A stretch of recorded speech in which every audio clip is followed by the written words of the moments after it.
right now protesting with the placards in their hand. Now these are the visuals from the Makar Dwar of the Parliament. The protest, which was earlier supposed to happen at around 10 o'clock in the morning, now is being done at Makar Dwar of the Parliament after both houses of the Parliament, Lok Sabha and Rajya Sabha, got adjourned. The placard clearly states SIR, which is the special intensive revision being done by Election Commission of India in Bihar. So all the opposition leaders have now raised the issue of special investigation revision and the voting issue in Bihar, and this is the major issue. As we see, all the opposition parties from Congress, from Samajwadi Party, RJD, DMK, all the opposition parties leaders including the Aam Aadmi parties, right now all the MPs are standing at the Makar Dwar of the Parliament with placards in their hand, demanding that there should be unbiased voting revision in the state of Bihar ahead of the elections in Bihar, and they're stating that special intensive revision is completely biased and voters' name is being cut out from the Bihar list. Protests happening outside the Bihar Assembly as well on this. It is RJD leader Tejasvi Yadav leading these protests. He has also issued a statement on this survey and has said that all opposition members will unite to denounce this move by the ECI. He's called the matter to be discussed in the Parliament as well. Listen to Tejasvi Yadav. जो बिहार का सबसे बड़ा अगर लोकतंत्र का अगर कोई मंदिर है तो बिहार विधानसभा है और लोकतंत्र की जननी बिहार है। अगर वहीं से लोकतंत्र को ख़त्म किया जा रहा है तो हम सब लोगों का कर्तव्य बनता है, चाहे पक्ष हो विपक्ष हो, चाहे अध्यक्ष महोदय हो, सब लोग वोटर जो है, जनता जो है, मालिक जो है वही चुनते हैं। जब उनका ही अधिकार छीन लिया जाएगा वोटर देने का, तो हम लोगों का यहाँ रहने का क्या मतलब रह जाएगा। हम लोग तो उन्हीं की बात को उठाते, जनता की बात को उठाते, और जनता के कई लाख वोटरों का अगर नाम काट दोगे तो ये चलने वाला नहीं है। हम लोग चुप बैठने वाले नहीं हैं। ये आप वोटर का केवल अधिकार ही नहीं छीन रहे, उसका अस्तित्व मिटा रहे हैं आप। यानी जो वोटर है वो देश का नागरिक कौन होगा नहीं होगा ये चुनाव आयोग तय नहीं करेगा।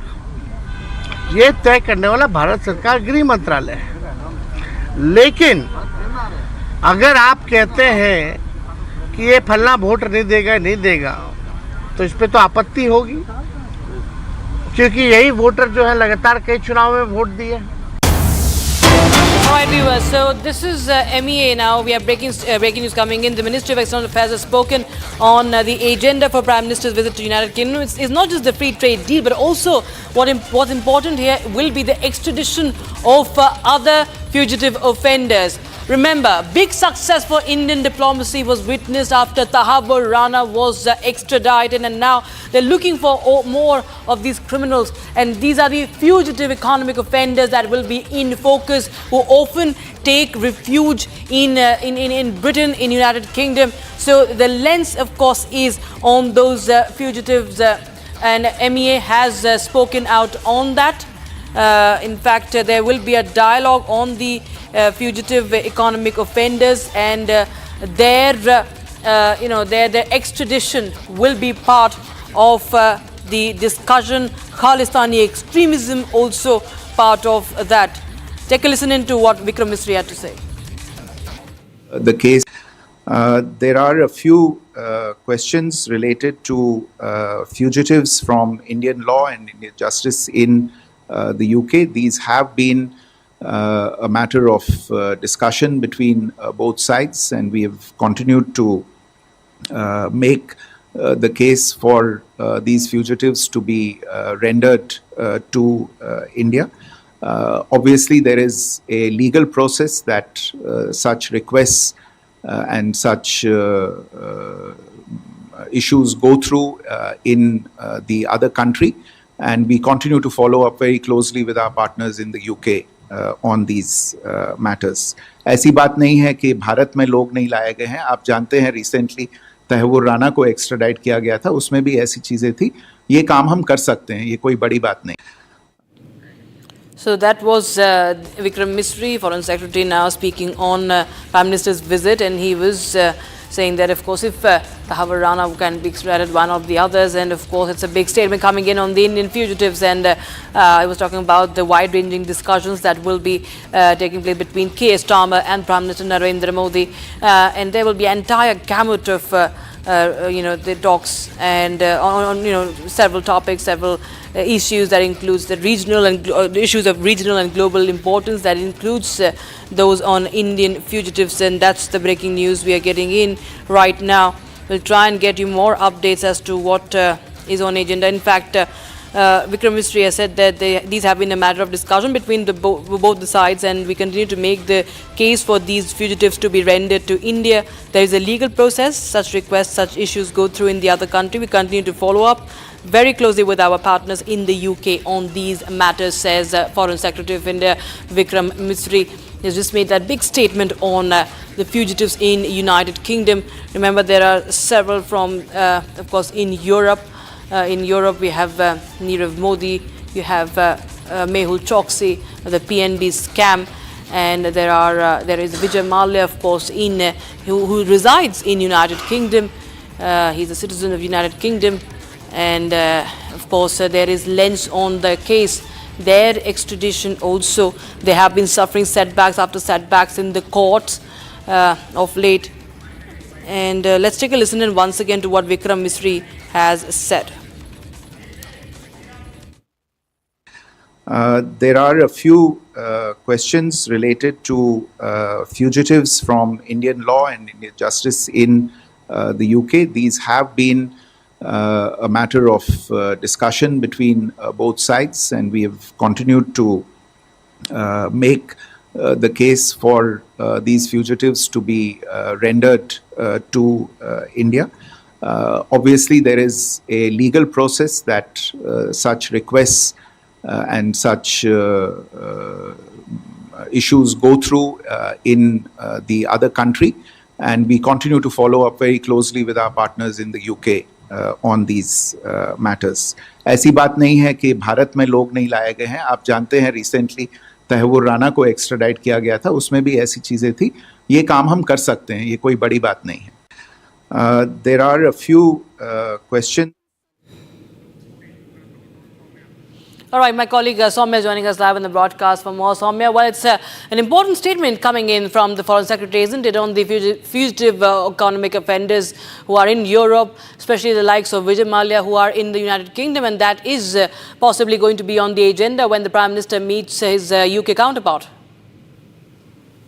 Soumya. It was, of course, a diplomatic win because the Foreign Secretary has clearly cited the case of Tahawur Rana.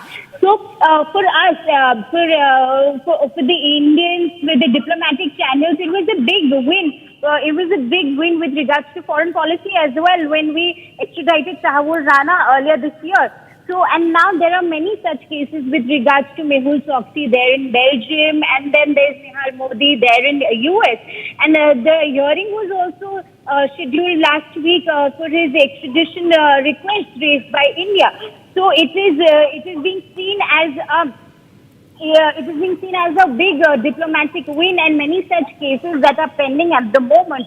So on that same line, the Foreign Secretary has made this statement because, as you know, we have several high-profile Indian fugitives, including Vijay Mallya, as you mentioned, of course, Nirav Modi, and Sanjay Bhandari also. He sought the refuge in the UK, leading to ongoing extradition efforts by Indian authorities. So these individuals are facing charges, and India, through diplomatic channels, has made various efforts so that these can be brought back to the Indian soils, and then a fair trial can happen in these cases. So this statement, this huge statement, came on these lines, Rachita. Of course, and in fact, we've seen that the Prime Minister's meeting with the UK Prime Minister even last year during the G20 summit in Brazil. On the sidelines, in fact, there was news about him urging the UK Prime Minister to extradite the fugitive Indian businessmen. And it seems that once again is going to be on agenda. What other issues will be on agenda? We understand that even the Khalistan extremism will be part of the talks. Yes, Rakshita, the Prime Minister is slated to his visit to UK So, of course, there's a lot of things on agenda. As mentioned earlier, the extradition issues can be brought up, the financial resources as well, the extradition treaty as well. So, these things are on the agenda as we talk as of now with regards to Prime Minister's visit to the United Kingdom. Right, Soumya, thanks so much for joining us with those details coming in on that story. We will shift our focus to Manipur now, where the security forces continue their crackdown on the militancy in Imphal and Kangpokpi districts. Here's a quick report.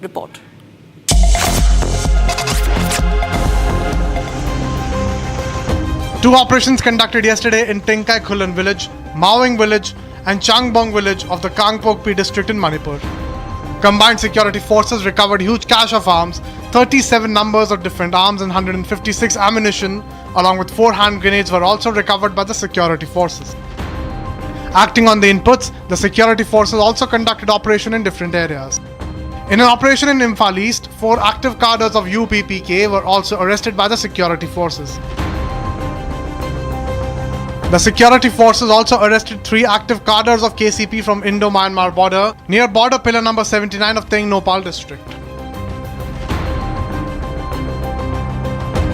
The security forces continue their operations in violence-affected districts of Manipur in order to bring back the state to normalcy.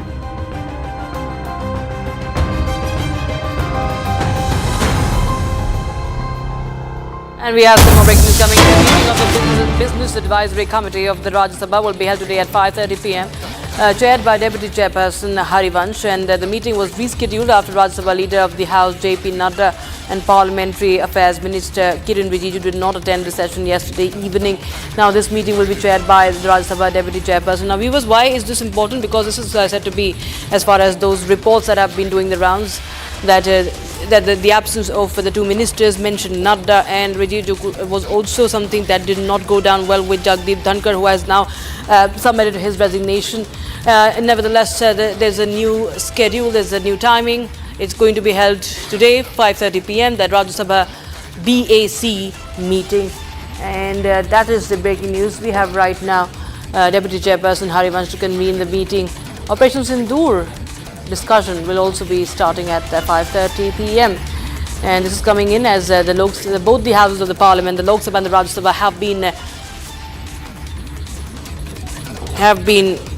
the Rajya Sabha and Lok Sabha have been adjourned till tomorrow. So this is the breaking news. We have Rajya Sabha BAC to decide the timings on discussion of Operation Sindoor as well. So that's very important because there has been immense ruckus. There has been absolute ruckus and disruption in the Parliament. The opposition has been demanding a discussion on Operation Sindoor. But what we have witnessed in the past 1.5 days is it's only disruption, no debate, but more of disruption. And there has been utter chaos and ruckus in both the assemblies that have been witnessed.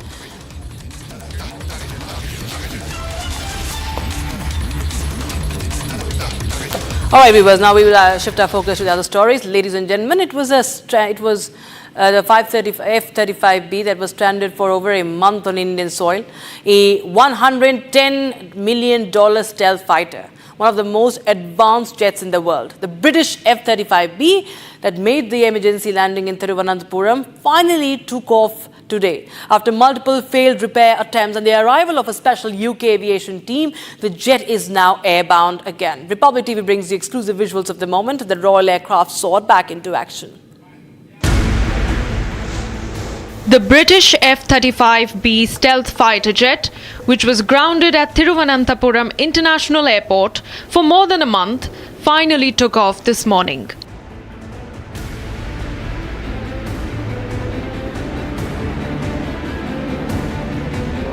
The powerful aircraft, valued at over $110 million, had made an emergency landing on the 14th of June due to a technical problem.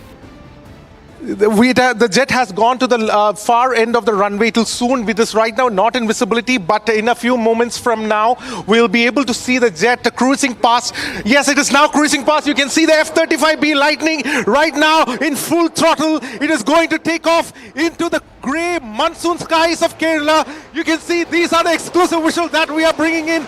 The jet is finally taking off, a high throttle jet. The sound that is deafening, the maddening sound, the deafening sound of a sophisticated aircraft saying goodbye to Kerala, saying goodbye to India, giving all the support rendered by the government of India and all the airport authority. Finally, the F-35B2 Lightning has gone back. It will be going to Darwin Airport in Australia, where and then eventually will join the mothership, which is the Prince of Wales.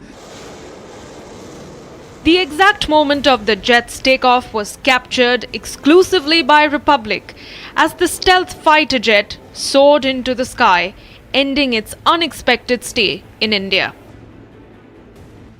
Over the past 5 weeks, several efforts have been made to take the fighter jet back to its home country.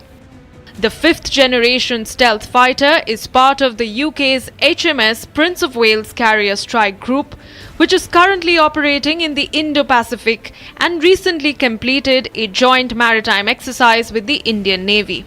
After multiple attempts by aviation engineers, including a 21-member British personnel team flown into Kerala, the pricey Royal aircraft was relocated to a hangar. Reports suggested that the jet would be disintegrated and taken back in the majestic C-17 Globemaster. But now, after a month and week since its arrival, the F-35B is on its way home.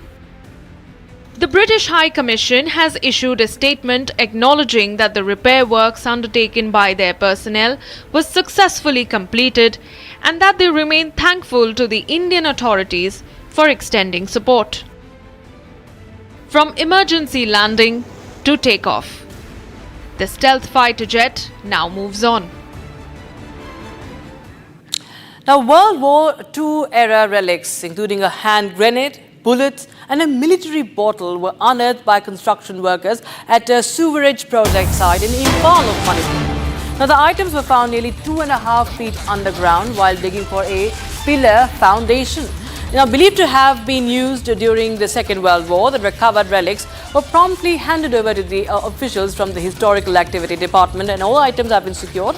Further details are available. So these are World War II relics, viewers, that have been discovered there from Imphal in Manipur, as there was some, because of a sewerage project, there was some digging that was taking place, and now you can see visuals of those relics that have been recovered from Imphal in Manipur. Construction workers stumbled upon these relics, and my colleague Johnson, in fact, has filed this report from Imphal.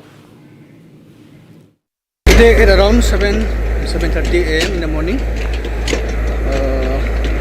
some of the used weapons and used remains of the Second World War have been discovered by the construction workers in the area of Langtabal, Imphal West. This site is for the construction project of sewage project. So I will show you the area where those remains, those archaeological remains have been found. Those items were found near this pillar when this area was dug about 2.5 feet under. Those recovered items were brought back by the archaeological team and officials of the concerned department. This is Dr. Wambam reporting from Imphal for Republic.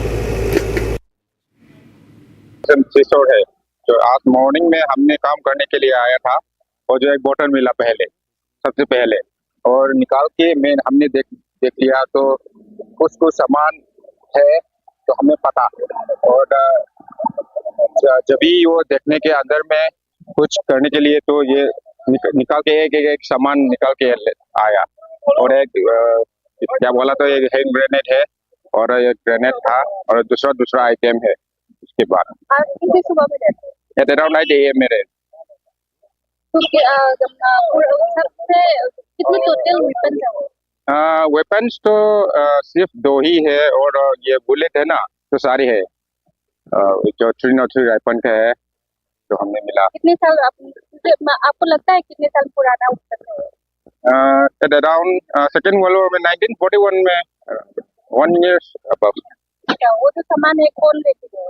और जो हमने वो जो ये MU सब student वाले के आया, उसने रिपोर्ट दिया और कवा पुलिस स्टेशन में चला गया सबको लेके। Major crackdown on cross-border narco-smuggling. The border security force, in coordination with Punjab police, apprehended 2 Indian smugglers and recovered 2 drones loaded with heroin along the Punjab border. The arrests were made during a late-night raid based on specific intelligence that was received by the BSF.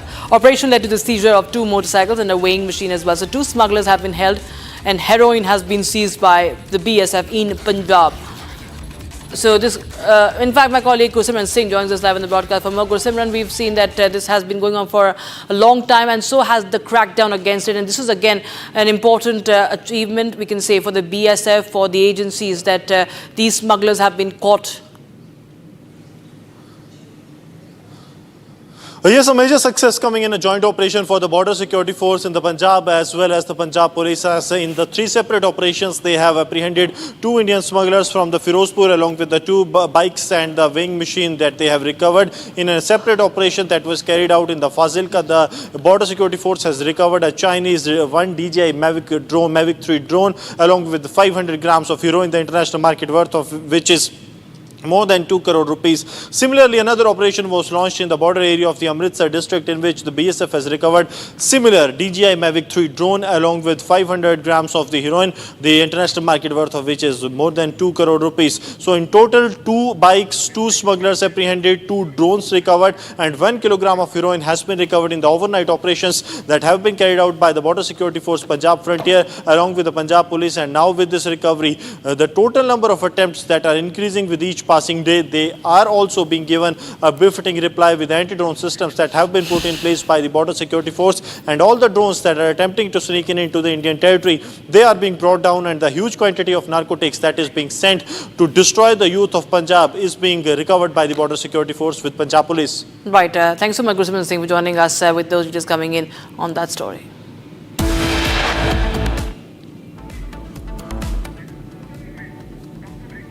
All right, with that, we shift our focus to other story. But before that, we'll slip into a very, very short break, viewers. We'll get you more updates on what's happening on the election, the showdown over the voter list in Bihar, the revision survey in Bihar. There's been massive ruckus in the assembly and outside the assembly as well.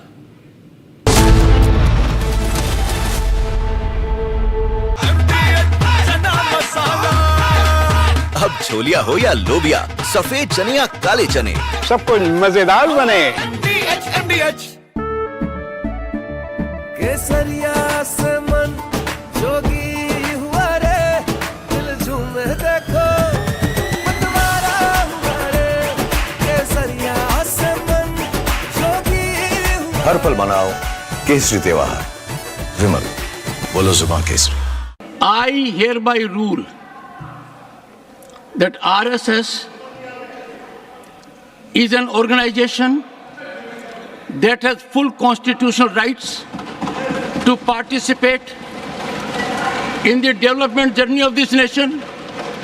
This organization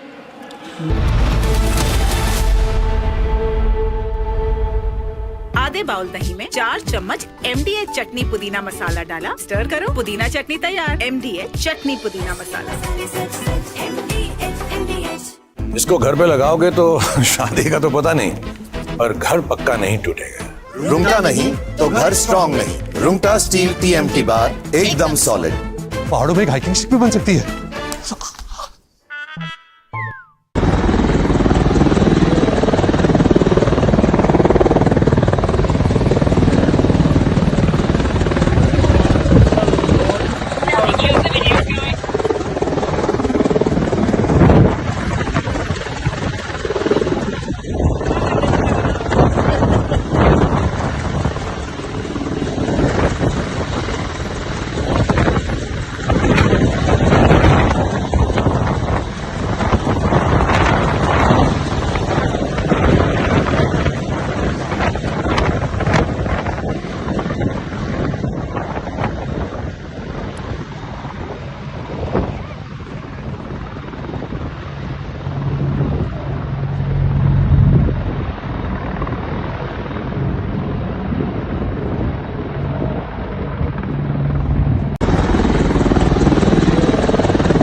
Massive push for extradition of fugitives. MEA says they're pushing for fugitives Nirav Modi and Malia, who were to be rendered to India.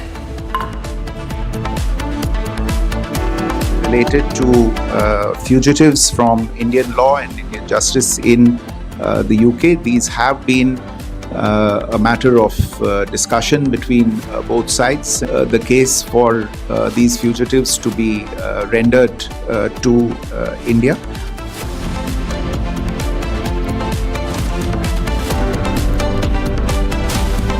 Opposition MLAs hold protests in Bihar Assembly over voter list revision row.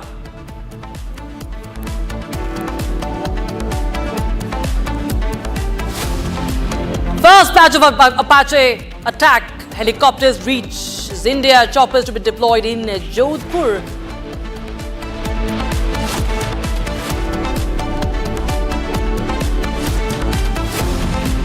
Indian Air Force to retire the MiG-21 fighter jets this September after 60 years in service. President of India accepts Jagdeep Dhankar's resignation as the Vice President. Dhankar had written to the President last night. The politics ensues over the resignation. And it's a big win for Yogi government. Top court directs all hotel owners along the Amarnath Yatra route to display license and registration certificate.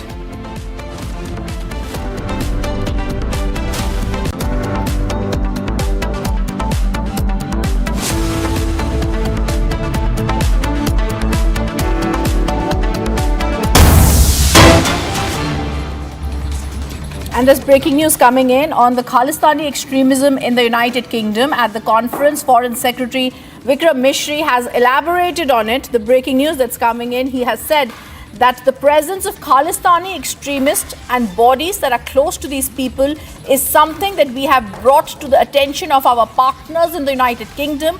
We will continue to do so. India raises the Khalistani issue with United Kingdom. He also goes on to say this is a matter of concern not only to us, but it should be a matter for our partners as well, because this impacts social cohesion and social order in that country as well. This is the big story that we're getting you. And Vikram Misri, Foreign Secretary, has also stated that India raises the Khalistani issue with the United Kingdom. This is also specifically important as the Prime Minister is to visit UK soon. And PM Modi is going to also be stressing on all key issues. This is possibly going to be one of them, as we are seeing Prime Minister Modi is also going to be in the UK, to be visiting UK and Maldives from tomorrow. Let's go across and listen to what the Foreign Secretary has said. Issue of the presence of Khalistani extremists and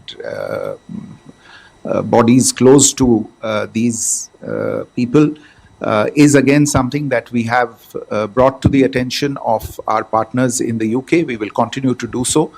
This is a matter of concern not only to us, but it should be a matter of concern to our partners as well, because this impacts social cohesion and social order in these other countries as well.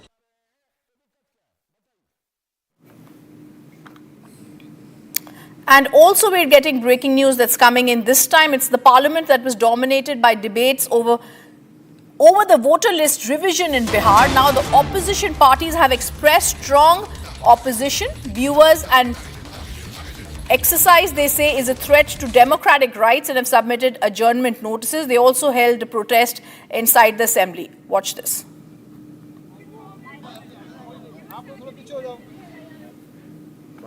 Clearly see that opposition leaders are protesting here. Rahul Gandhi, Priyanka Gandhi, DMK leaders, Akhilesh Yadav himself, all of them are in the attendance here at Makar Dwar, at the stairs of Makar Dwar. All the MPs have the placard in their hand on the special intensive revision which is happening by Election Commission of India in the state of Bihar before assembly election. All the MPs here are demanding that SIR should not happen. They are holding the placard stating saying quit SIR, and they also have been stating that continuously the voters' name is being cut out. The voters' name is being cut out from the Bihar voter list. There are many voters whose name has been cut out, and they're also raising a lot of questions on it. We see that continuously how many members of parliament are here.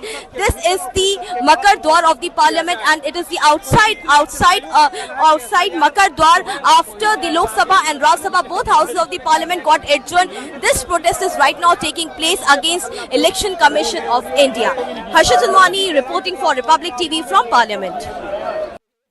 The opposition leaders who are standing at the stairs of Makar Dwar now protesting against the government. As we show you in the visuals, these are the visuals where we clearly see that how opposition leaders are right now protesting with the placards in their hand. Now these are the visuals from the Makar Dwar of the parliament. The protest which was earlier supposed to happen at around 10 o'clock in the morning now is being done at Makar Dwar of the parliament after both houses of the parliament, Lok Sabha and Rajya Sabha, got adjourned. The placard clearly states SIR, which is the special intensive revision being done by Election Commission of India in Bihar. So all the opposition leaders have now raised the issue of special investigation revision and the voting issue in Bihar, and this is the major issue. As we see, all the opposition parties from Congress, from Samajwadi Party, RJD, DMK, all the opposition parties leaders including the Aam Aadmi parties, right now all the MPs are standing at the Makar Dwar of the parliament with placards in their hand, demanding that there should be unbiased voting revision in the state of Bihar ahead of the elections in Bihar, and they're stating that special intensive revision is completely biased and voters' name is being cut out from the Bihar list. Meanwhile, it's RJD leader Tejasvi Yadav who's issued his latest response on the controversy, calling on all opposition members to denounce this move by the Election Commission of India. He's also called for the matter to be discussed in the parliament. जो बिहार का सबसे बड़ा अगर लोकतंत्र का अगर कोई मंदिर है तो बिहार विधानसभा है, और लोकतंत्र की जननी बिहार है। अगर वहीं से लोकतंत्र को ख़त्म किया जा रहा है तो हम सब लोगों का कर्तव्य बनता है, चाहे पक्ष हो विपक्ष हो, चाहे अध्यक्ष महोदय हो, सब लोग वोटर जो है, जनता जो है, मालिक जो है वही चुनते हैं। जब उनका ही अधिकार छीन लिया जाएगा वोटर देने का, तो हम लोगों का यहाँ रहने का क्या मतलब रह जाएगा। हम लोग तो उन्हीं की बात को उठाते, जनता की बात को उठाते, और जनता के कई लाख वोटरों का अगर नाम काट दोगे तो ये चलने वाला नहीं है। हम लोग चुप बैठने वाले नहीं हैं। ये आप वोटर का केवल अधिकार ही नहीं छीन रहे, उसका अस्तित्व मिटा रहे हैं आप। यानी जो वोटर है वो देश का नागरिक कौन होगा नहीं होगा ये चुनाव आयोग तय नहीं करेगा, ये तय करने वाला भारत सरकार गृह मंत्रालय है। लेकिन अगर आप कहते हैं कि ये फलना वोट नहीं देगा तो इस पे तो आपत्ति होगी, क्योंकि यही वोटर जो है लगातार कई चुनाव में वोट दिए। The Amarnath Yatra is in full swing amid heightened security. Multiple agencies including JKP, CRPF, ITBP, Army and the Shrine Board operates together under one roof, ensuring seamless communication and quick response. Our colleague Zeenat Fazil brings you this report. As we are covering the Amarnath Yatra, and this is from the Baltal Excess. This is one of the shortest routes when you take route to Amarnath Cave. In fact, I'm here at the surveillance room, and this is one such room where you get the real-time information about the people who are in your surroundings, the people who are taking care of your security, the people who are moving towards the Amarnath Cave, and those who are doing the darshan. As per Jammu and Kashmir Police, the screens have been divided into 12 parts. Then in each screen you see different kind of figures, and there you have a numbering that tells you that where exactly a help has to go, whether a person who is in the surrounding, if at all he comes with an international history, he is an OGW or trying to create a disruption, he will be immediately, the police will be immediately alerted, because the facial recognition system has been installed where you have have the images of around more than 3 lakh people. So if any person who is who's a history cheater, the siren will blow, it will alert, and he will be detained immediately. Then you see the people with the backpacks, they go inside these tents because most of them are yatris, but still if there any suspicious movement is observed, again an alert will be sounded. Then you see the tracks, the buses, in case any person tries to do some hanky-panky with any of the bus that has been stationed, because this is showing you, giving a full view of the bus yard where the travelers, they are using these bus because they are the registered yatri. So everything gets monitored, and even the darshan, the people who are doing the darshan, doing the puja, the real time is their visual can be seen, and if at all there is an untoward incident, immediately a response, immediately help will be sent. So that also tells you how the security of the yatris, the locals, and even the pony walas or these palki walas who are the service providers of this entire yatra, which will culminate on the 9th of August.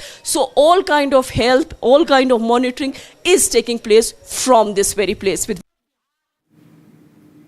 And this breaking news coming in, ED officials along with former Chief Minister Bhupesh Baghel's son Chaitanya, who was arrested, have arrived after his custody has ended in connection with the liquor case. They're at the court in Raipur. ED says the investigation has revealed Chaitanya Baghel was arrested in state multi-crore liquor scam case that took place between 2019 to 2022. They're in the Raipur court now. He was in receipt of proceeds of crime worth 16 crore rupees. We're also being told and given details that the ED has a watertight case made out against them. I was also told in details that were given to us by certain lawyers that even though ED has demanded this, the details that are there with the Enforcement Directorate are watertight. They have unimpeachable evidence that part of monies generated through liquor scam was routed through Chaitanya Baghel's real estate venture through liquor businessman and accused Trilok Singh Dhillon. I'm going to go across to Rakshita to get more details. Rakshita, this is a multi-crore liquor scam case in Chhattisgarh now. Chaitanya Baghel, who was arrested, has been brought to the Raipur court. What can we expect today? Well, of course, we've seen that there has been some big claims made by the Enforcement Directorate, really serious claims and revelations by the Enforcement Directorate during the custody of Chaitanya Baghel. Now, what we know as per the ED is that there was that this scam was taking place between 2019 to 2022, and the proceeds was in receipt of proceeds of crime worth 16 crore 70 lakh rupees, and he had used, in fact, his real estate firms to intermingle the POC. And it has also been revealed that there have been, of course, multiple issues that have been reported so far. And what we understand is that the Congress is also trying to, Congress is also right now, what we know is that holding protests as we speak, as they did on the day of the arrest. And the minister, the finance minister, O.P. Chaudhary, there's a lot of politics that is happening. Remember, Bhupesh Baghel had said that this is only political vendetta that is happening via the agencies. He had made serious allegations against the centre. Meanwhile, Chhattisgarh Minister of Finance has said that if the Honourable Court is not granting bail, that means there is evidence, and just to hide corruption and save his son, Bhupesh Baghel is making such claims that he has been harassing the public and he is doing politics, which is very wrong here. And we expect, of course, there are a lot of challenges, and ED will be seeking further custody of Chaitanya Baghel. That's what we understand right now. Rhythm. Thank you, Rakshita, for giving us those details. This is a big coup that the ED has got. It was an investigation started in 2023. It's been going on. It's been called a witch hunt by Baghel, the Chief Minister, former Chief Minister, but now we have to see what the ED unearths. Let's also take a look at what's making headlines across the nation. Bharat 1 Minute brought to you by Canara Bank. Together, we can. The first batch of Apache attack advanced combat helicopters for the Indian Army has reached India. The choppers will be deployed in Jodhpur base by the Indian Army.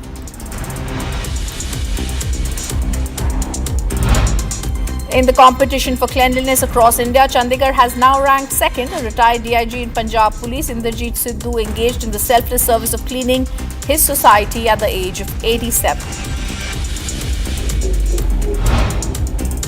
A massive fire broke out at a plastic factory located in Vapi in the Valsad district of Gujarat. No details have been reported, no casualties have been reported either.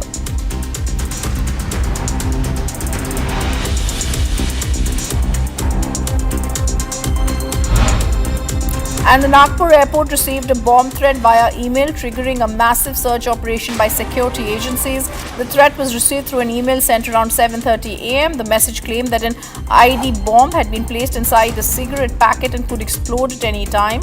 No suspicious object had been found. The investigations continue.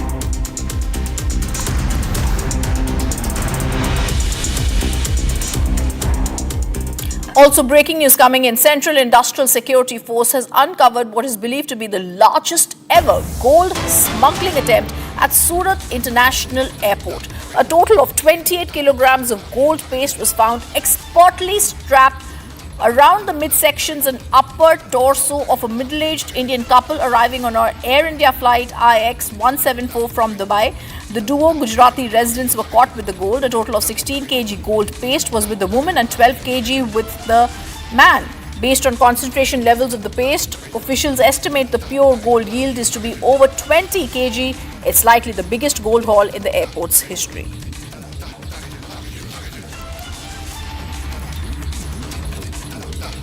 Central Industrial Security Force uncovers this as the largest ever gold smuggling attempt at the Surat International Airport. A total of 28 kilograms of the gold paste, and we can see on our screens the pictures, was found. It was expertly strapped around the midsections and upper torso of a middle-aged Indian couple, and based on the concentration levels of the paste, we are now being told officials estimate this pure gold yield to be over 20 kilograms.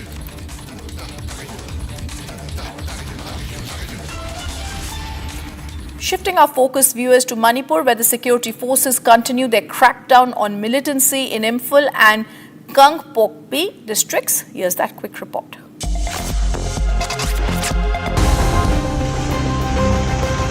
Two operations conducted yesterday in Tengkai Khulan village, Mawing village and Changbong village of the Kangpokpi district in Manipur. Combined security forces recovered huge cache of arms, 37 numbers of different arms and 156 ammunition, along with 4 hand grenades were also recovered by the security forces. Acting on the inputs, the security forces also conducted operation in different areas. In an operation in Imphal East, 4 active cadres of UPPK were also arrested by the security forces. The security forces also arrested 3 active cadres of KCP from Indo-Myanmar border near border pillar number 79 of Tengnopal district.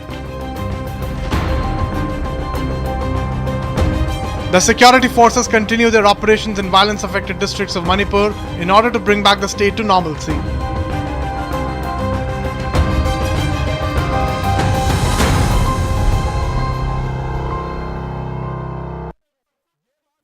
Where?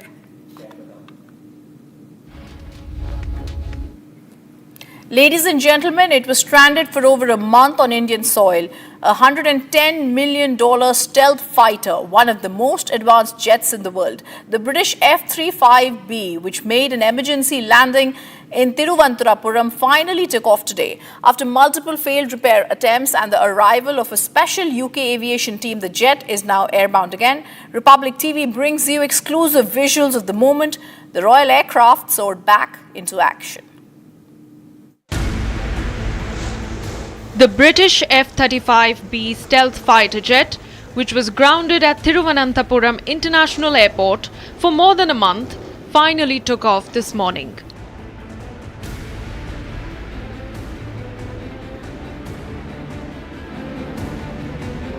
The powerful aircraft, valued at over $110 million, had made an emergency landing on the 14th of June due to a technical problem.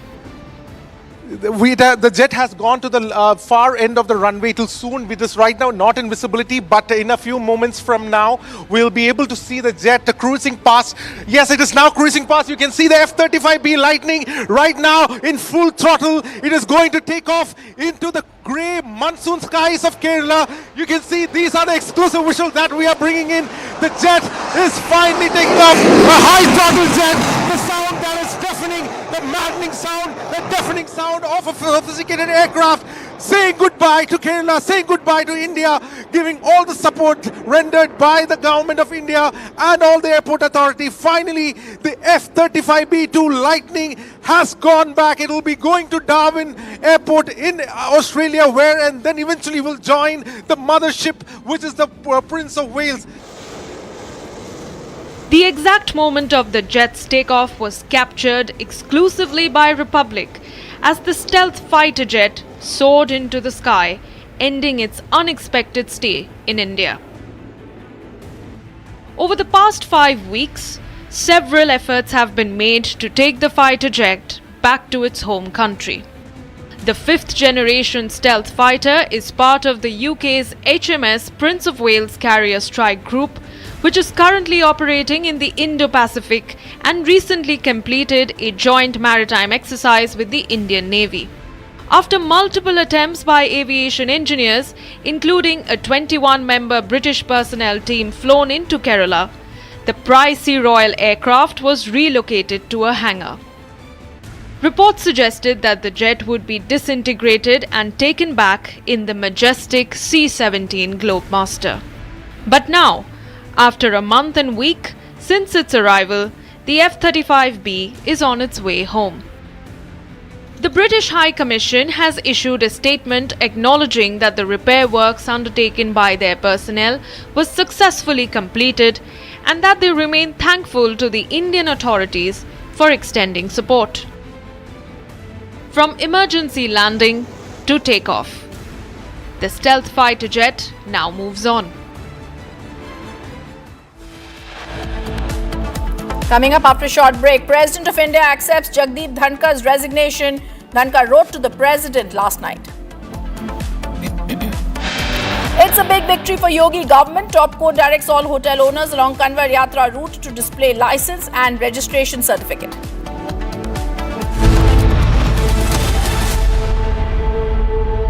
दादी के हाथों का जादू और खुशबू से महकता घर, माँ की मुस्कुराहट और खाने की सुगंध। MDH गरम मसाला, क्योंकि हर रिश्ता है स्वाद से जुड़ा। केसरिया से मन जोगी हुआ रे, दिल झूमे देखो मतवारा हुआ रे। केसरिया से मन जोगी हुआ। हर पल मनाओ केसरी त्योहार। विमल, बोलो जुबान केसरी।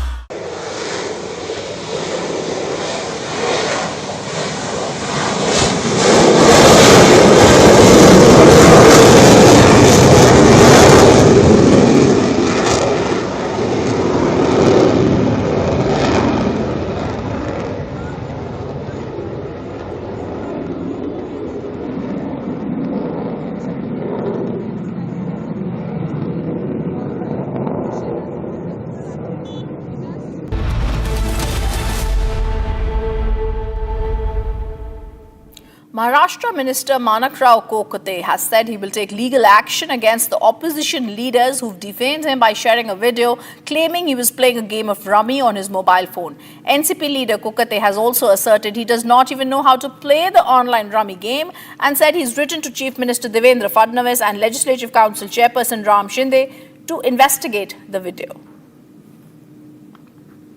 उसी निकला तो मैं खुद होके मुख्यमंत्री के पास नहीं, उप मुख्यमंत्री के पास नहीं, डायरेक्ट राज्यपाल के पास में जाके राजीनामा दे दूंगा। तो मेरा नाता है ही नहीं, मेरा अकाउंट ओपन है, मेरा मोबाइल नंबर है आपके पास में, यू कैन वेरीफाई। जो भी इंक्वायरी ऑफिसर होगा मैं उसको सप्लाई पूरा दे दूंगा उसके पास में। पूरा ब्यौरा मेरे पास जितना है, उतना जिनको लगेगा इंक्वायरी के लिए, उतना सब मैं अवेलेबल कर दूंगा। वो कोई ना कोई षड्यंत्र है और वो षड्यंत्र वो ढूंढना है, इसलिए मैं इंक्वायरी की मांग कर रहा हूँ। जो पॉलिटिकल लीडर मेरे खिलाफ में महाराष्ट्र में मेरी बदनामी कर रहे हैं, सारे पॉलिटिकल लीडर को मैं कोर्ट में खींचूंगा, अब्रू नुकसान का दावा लगाऊंगा, उसके बाद में उनके ऊपर कार्रवाई होगी। We're taking a look at what's making headlines across the nation. Bharat 1 Minute brought to you by Canara Bank. Together we can. Indie leaders protested against the ongoing special intensive revision of electoral rolls in Bihar, alleging voting rights of people are being taken away. Multiple leaders, including Lok Sabha leader of opposition Rahul Gandhi, Samajwadi Party chief Akhilesh Yadav, protested against the Bihar SIR, calling for exercise to be stopped.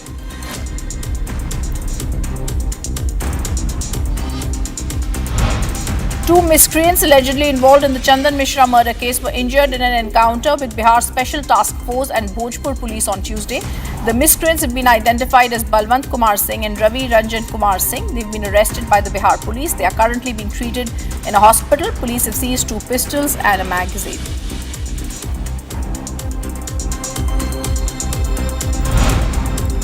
Indian Air Force will retire its remaining MiG-21 fighter jets with a special farewell ceremony in September 2025. IAF has 36 MiG-21 fighter jets in its arsenal. The Russian-made its jet first entered service in India in 1963.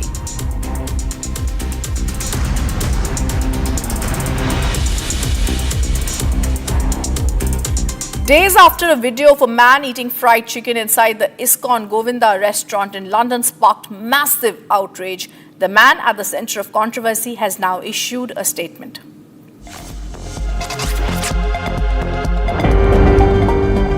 Few days ago, a shocking incident unfolded at ISKCON's Govinda restaurant, a well-known pure vegetarian establishment, when a British youth of African descent entered the premises and asked if they served meat. Upon being informed that the restaurant only serves vegetarian food, the man brazenly pulled out a box of chicken from KFC and proceeded to eat it inside the restaurant.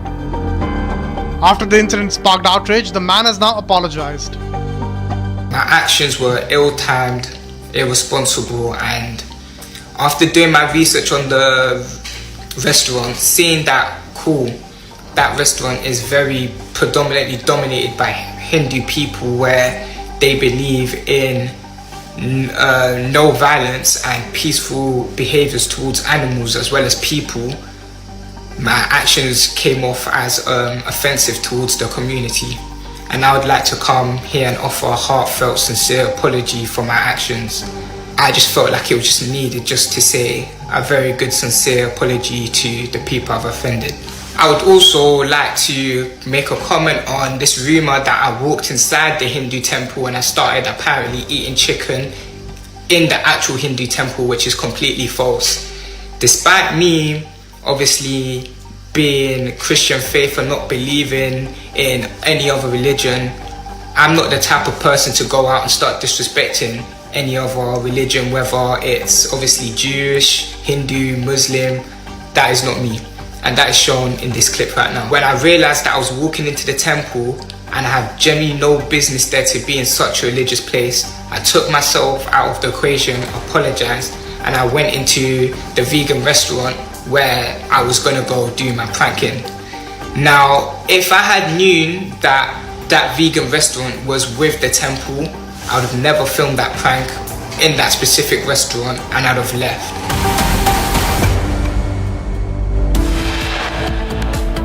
Coming up after a short break, opposition MLAs hold protest at Bihar Assembly over voter list revision row.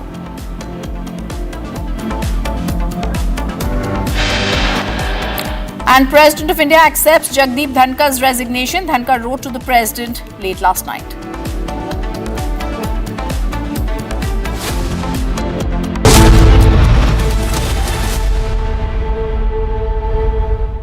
MDH की हल्दी मिर्ची धनिया करे कमाल, ये रंग दे, ये खुशबू दे, ये तीखा, ये कम पड़े, क्या निराला MDH मसाला। ग्रेजुटी का चेक है, बस इन पैसों को हम कहीं इन्वेस्ट कर दें और रेगुलर इनकम भी आती रहे। तो फिर फिक्स्ड इनकम म्यूचुअल फंड्स में डाल दीजिए। फिक्स्ड इनकम म्यूचुअल फंड्स चुने हुए interest bearing company bond, government bond और मनी मार्केट में पैसा डालते हैं और सिस्टमैटिक विड्रॉल प्लान के जरिए आपको on the dot fixed amount भी मिलती रहेगी।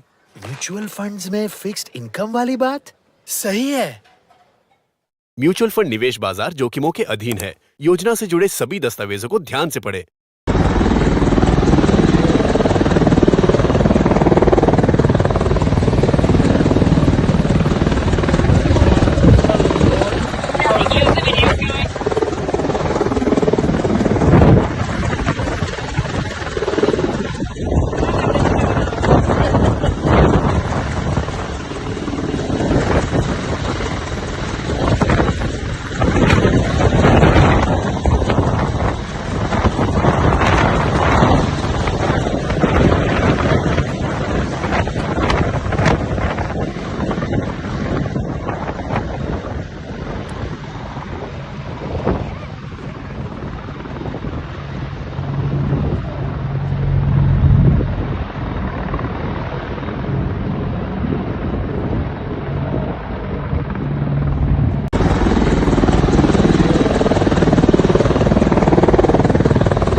Asia's largest news headquarters, setting the agenda for Bharat.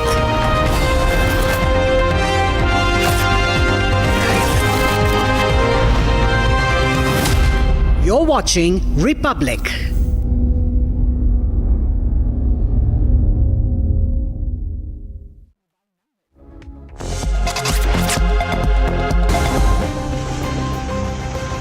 Two operations conducted yesterday in Tengkai Khulan village, Mawing village and Changbong village of the Kangpokpi district in Manipur. Combined security forces recovered huge cache of arms, 37 numbers of different arms and 156 ammunition along with 4 hand grenades were also recovered by the security forces. Acting on the inputs, the security forces also conducted operation in different areas. In an operation in Imphal East, 4 active cadres of UPPK were also arrested by the security forces. The security forces also arrested 3 active cadres of KCP from Indo-Myanmar border near border pillar number 79 of Teng Nopal district. The security forces continue their operations in violence-affected districts of Manipur in order to bring back the state to normalcy.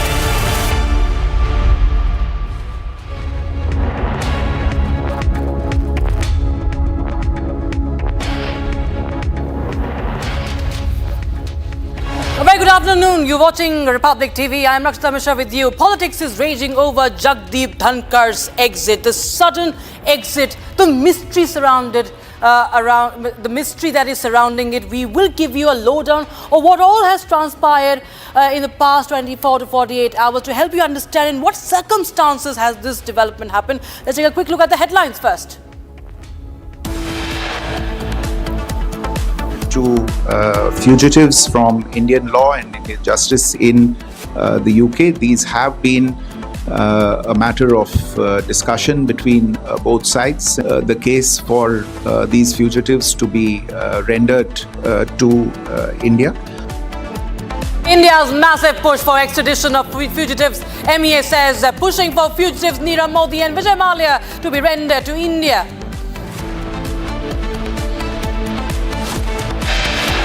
जनता के कई लाख वोटरों का अगर नाम काट दोगे तो ये चलने वाला नहीं है।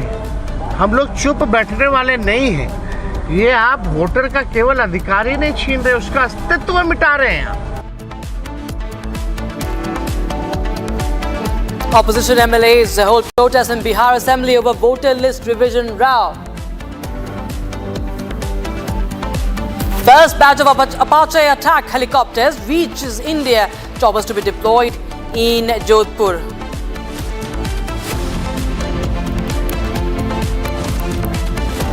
Indian Air Force to retire MiG-21 fighter jets this September over 60 years in service.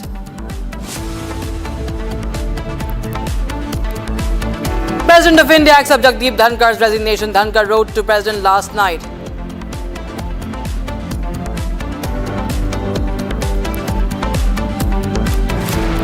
And big win for Yogi Adityanath's government. Top court directs all hotel owners along the Amarnath Yatra route to display license and registration certificate.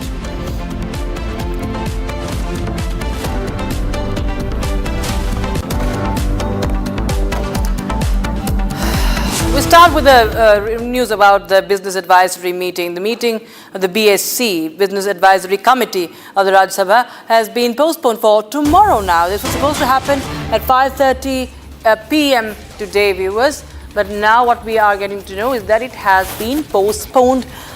This is the update we are getting in right now about that meeting. This BSC would have also discussed the timing of the Operation Sindoor debate. And it's an important meeting, remember. And this will happen now tomorrow. And viewers, we have Harsha joining us live in the broadcast from the Parliament. Harsha, tell us more details. What are you picking up as far as this meeting's postponement is concerned? What's behind that? So, Rakshita, now we have gotten to know that the Rajya Sabha Business Advisory Committee meeting, which was supposed to convene at around 5:30 p.m. today to discuss on the timings of the Operation Sindoor and exactly when, exactly what the opposition demand that Prime Minister should respond on it. The final conclusion and anything discussion on the meeting is not going to happen today. Yesterday also the meeting couldn't be conclusive, and today also the meeting has been postponed for tomorrow, as we very well know that both the House of the Parliament has been adjourned for the day, and also Rajya Sabha BAC is not happening today. So we can say that the timing of the Operation Sindoor discussion in Rajya Sabha, which is the upper house of the Parliament, and also that Prime Minister is going to respond on it, or Defence Minister will be responding on it. This entire decision and discussion is yet not, has yet not happened in the Business Advisory Committee, and it will be discussed tomorrow when the meeting will happen. But tomorrow the meeting is going to happen at 1 o'clock, 2 o'clock, or later in the evening. These three things will be confirmed to us by the deputy chairman of the Rajya Sabha tomorrow only. Back to you. Right. Thank you so much, Harsha, for joining us with those details coming in on that story. We were keeping a close eye on the developments from the Parliament there, my colleague Harsha, and we continue to get you more updates. Now, there is another news coming in from the world of aviation. After landing in Delhi from Hong Kong, an Air India aircraft has experienced a loud bang. It was heard. The loud bang was heard, and heavy smoke was seen coming out from the APU. Now, this happened after the engines were shut down at the parking bay. The ground staff noticed the smoke, and the pilots turned off the aircraft batteries as a safety measure. On inspection, engineers found serious internal damage to the APU and also damage to the aircraft's structure. And this is Hong Kong to Delhi Air India flight that, that had in fact, there was a loud bang that was heard and heavy smoke was noticed. Okay, Harsha is back with us. Harsha, tell us more what really happened on this Air India flight now. Rakshita, this is AI-315 Hong Kong to New Delhi. When this particular aircraft landed at the Delhi airport, at that time it was immediately taken to the parking area, because at the back of the aircraft there's a small engine which is called the APU, and the loud bang and the smoke coming out of that APU was seen and heard. There was loud bang which was heard by the ground staff there at the airport, and that is the reason why immediately the inspections were ordered in the aircraft, and the security ground staff was called to further ensure that there is no mishap in the area at the parking bay where the aircraft is parked right now, and also that the aircraft already came back to Delhi and it was deboarded, it was disembarked, no passenger crew and the pilots were in the aircraft. It was a parking bay, so there was no mishap happened. But yes, there was a malfunctioning in the APU of the aircraft, which led to the smoke coming out of the aircraft. Now the inspection and the maintenance of the aircraft have to be done. After that, only the aircraft can go back to Hong Kong, the one which was already supposed to take off today in the evening. Back. Right. Right. In fact, these are multiple such cases that are, in fact, emerging, and there's no end to it. Harsha, what we are now learning about, this is a technical snag that has hit Air India flight as well. And now there is this heavy smoke that has been noticed after the landing happened in Delhi. Now, clearly we see that the airlines industry, especially if we talk about Air India, there are persistent issues. There are issues with consistency that is happening, and it's really, really alarming, Harsha. Yes, you rightly pointed out, Rakshita. It is really alarming because if we see there's no end to the technical faults in the aircraft of Air India, and since the time of the AI-171 crash, the lot was said by the regulatory body and by Air India also during the meeting with the regulatory body DG. They stated that they are checking, spot checks are being done, each and every aircraft is being inspected, be it A320neo, be it the 320, be it 350 Airbus, and also Boeing 787 and 737 and 777. They said all inspections are going on, maintenance is happening properly every day, but each day, every day, wherever the Air India flight is taking off or while landing, some or the other technical snag is found in Air India flight. And this raises a lot of questions that what the Air India and what the regulatory body is getting from Air India, the entire report, that doesn't match from the reality which passengers and the crew members are facing on ground during landing and during takeoff. And it was yesterday, there was two back-to-back incidents in the Air India aircraft. One was Mumbai accident, and the another one was the Delhi Kolkata flight, which in which there was a problem in the aircraft rudder control system. And today again there's a technical snag where the loud bang and the smoke is coming out of the APU engine. Major issues are happening with the engine of Air India aircraft. And they are saying today also there was a safety entire message and release which was shared to Ministry of Civil Aviation by Air India, stating that inspection has been done of the engines and the fuel system of the Air India aircraft. And just 2 hours after that report, now we are hearing that there's a snag in the APU of the small engine of this aircraft that clearly states that either Air India is not following the protocol, or the maintenance sheet are not revealing the entire truth, whether maintenance is happening or not, or the log sheet are being filled just by doing the work and nothing concrete is happening on ground. So yes, they have to answer all these questions, because the reality is far what is being reported by the Air India to Ministry of Civil Aviation and the regulatory body. Right. Thanks so much, Harsha, for joining us. In fact, we have more details coming in. We will, in fact, keep a close eye on this very, very dangerous development that has been reported from this Air India flight. Heavy smoke has been noticed. A loud bang was heard. It's the third aviation incident, viewers, in 2 days concerned with the Air India, pertaining to Air India, connected with Air India. This is another international flight that has experienced this technical snag. Now, technical snag, it seems, has become a pattern. It has become a daily affair, almost daily affair, when it comes to India's aviation industry, and also especially when it comes to Air India. And these are issues that have been reported in multiple flights, thrice in 2 days now. This is another one that we are talking about right now. After landing in Delhi from Hong Kong, this Air India aircraft had experienced a loud bang and heavy smoke coming from the APU, and this happened after the engines were shut down at the parking bay. And remember, there's a lot of these engines are under lens.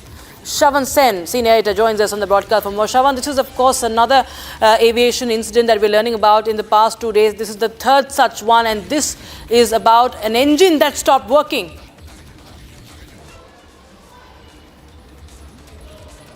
We'll try and reconnect with Shravan. The ground staff, I'll just get you more details. The ground staff had noticed this smoke because this engine had seemingly stopped working, was shut down at the parking bay, and the ground staff had noticed the smoke. Pilots then turned off the aircraft batteries as a safety measures.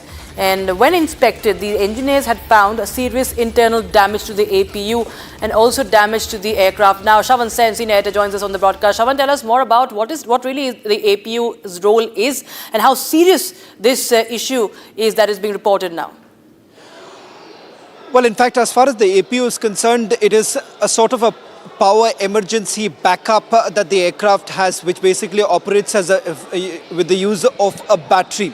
Now, it turns out that moment after it landed in the national capital, after the flight, almost about a little over 6 hours flight from Hong Kong, is when the smoke was billowing out from the APU. That's when they had switched off the engine. That was kind of a preventive measure that was undertaken by the pilots, and thereafter what we are given to understand is that they've also carried out an engineering inspection. Following the engineering inspection, it turns out there was heavy damage as far as the APU was concerned. There was other structural damages that the aircraft had sustained. Now, what are the possible reasons? That's not really known at this point in time. A report in all likelihood will be submitted before the DGCI, because this is concerning the safety of the crew members as well as the passengers. What we do not know at this point in time is that whether at all the passengers were already offloaded. That clarity hasn't really come in, but as we understand from the sequence of events, it's all, in all likelihood, all of this would have happened when the passengers were inside the aircraft. Having said that, we're waiting for an official confirmation to come in as far as the safety of the passengers are concerned and the steps that have been taken by Air India. But remember, this is the second such incident that has been reported in just about 48 hours, and that once again raises questions about the airline's maintenance protocol to begin with. We're waiting for an official statement to also come in from Air India in terms of the measures that have taken, the steps that have been taken so far.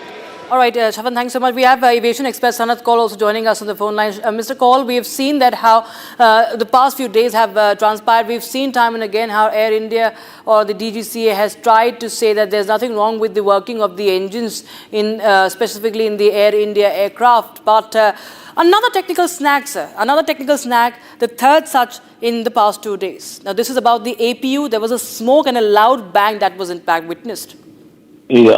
Well, I think there's a very serious issue regarding maintenance with Air India. And when Air India was privatized or sold to Tata, divested, then there was a company in the Air India group which was doing the engineering services. That was not taken over by the Tatas and or not sold to the Tatas.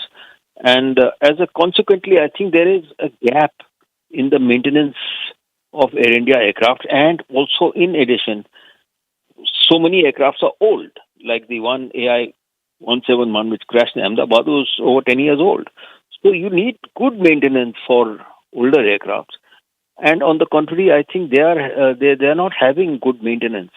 That is the main thing. They don't have the kind of maintenance staff, the engineers and the other people. So I think it's a serious problem. They have to face this problem and sort it out. I don't know how they'll do it. But they have Singapore Airlines. They can always request Singapore Airlines to help them out, because Singapore Airlines is a partner of Air India. So I really don't know what's happening. But it's getting very, very serious the way it's happening. This has become a pattern now. Thank you so much, Mr. Kaul, for joining us on Republic TV with your views on this latest development, viewers. So another flight of Air India reporting an issue. This is the Hong Kong to Delhi flight. Technical snag hitting Air India. 2 days, 3 technical snags reported. Damage to aircraft structure also found. And we've seen Air India rushing to give itself clean sheet, but there is no end to such technical faults. These snags are not small, viewers. These snags are very, very dangerous. And this is a very, what we understand is that it has become a recurring issue. For the longest time, we've seen such flights being cancelled, being grounded, flying back to the airports, something happening on the runway. There has been maintenance issue that has been flagged in DGCA's report as well. And this is another Air India flight which had witnessed, there was a loud bang that was heard, and a loud bang was heard, and there was a smoke also that was billowing, which was witnessed by the ground staff on the runway.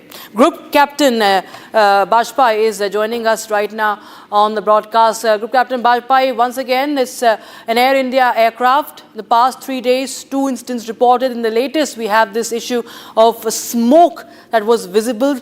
And it seems that the engines had to be shut down, or they were shut down, and there was a loud bang that was heard. Ma'am, good evening to you. This bang sound and unusual smoke is not a common thing. I am in full agreement with you that in too short a time, there are too many critical snags are appearing on the Air India aircraft. In fact, I was given to understand yesterday evening also one of the aircraft, it was a reject takeoff on account of fuel aircraft flight control problem. The rudder snag had come, caution came, and the aircraft was slow speed reject takeoff had taken place. Had the captain not noticed and the V1 speed would have crossed, then it could have been another disaster.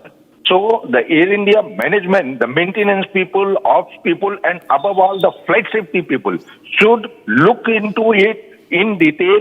And DGCA, what they are doing, DGCA should come into action. How come every day some critical snags are appearing? What is happening in Air India? All the stakeholders should come together and improve this situation so that these things are not reported. I don't say that in aviation, if aircraft is flying, there will not be any snag. Snags will be there.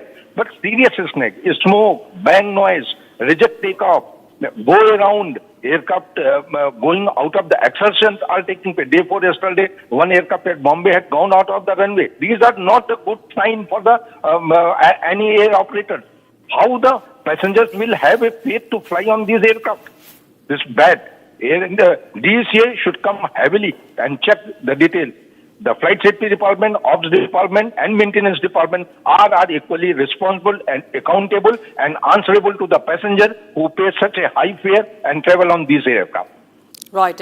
Group Captain Bajpai, thanks so much for joining us on Republic TV with your thoughts, viewers. So this, of course, is a recurring issue, and this is a pattern, and it's very, very dangerous. 2 days, 3 technical snags, and before that, obviously, we're just putting out this, simplifying for you what happened in the past 2 days, but it's been going on for months, viewers, and we've seen, despite what happened in Gujarat, what happened in Ahmedabad, the biggest aviation tragedy, such reports keep coming up. Such reports continue to emerge about the technical snags, and in fact, near-death scare also in several flights.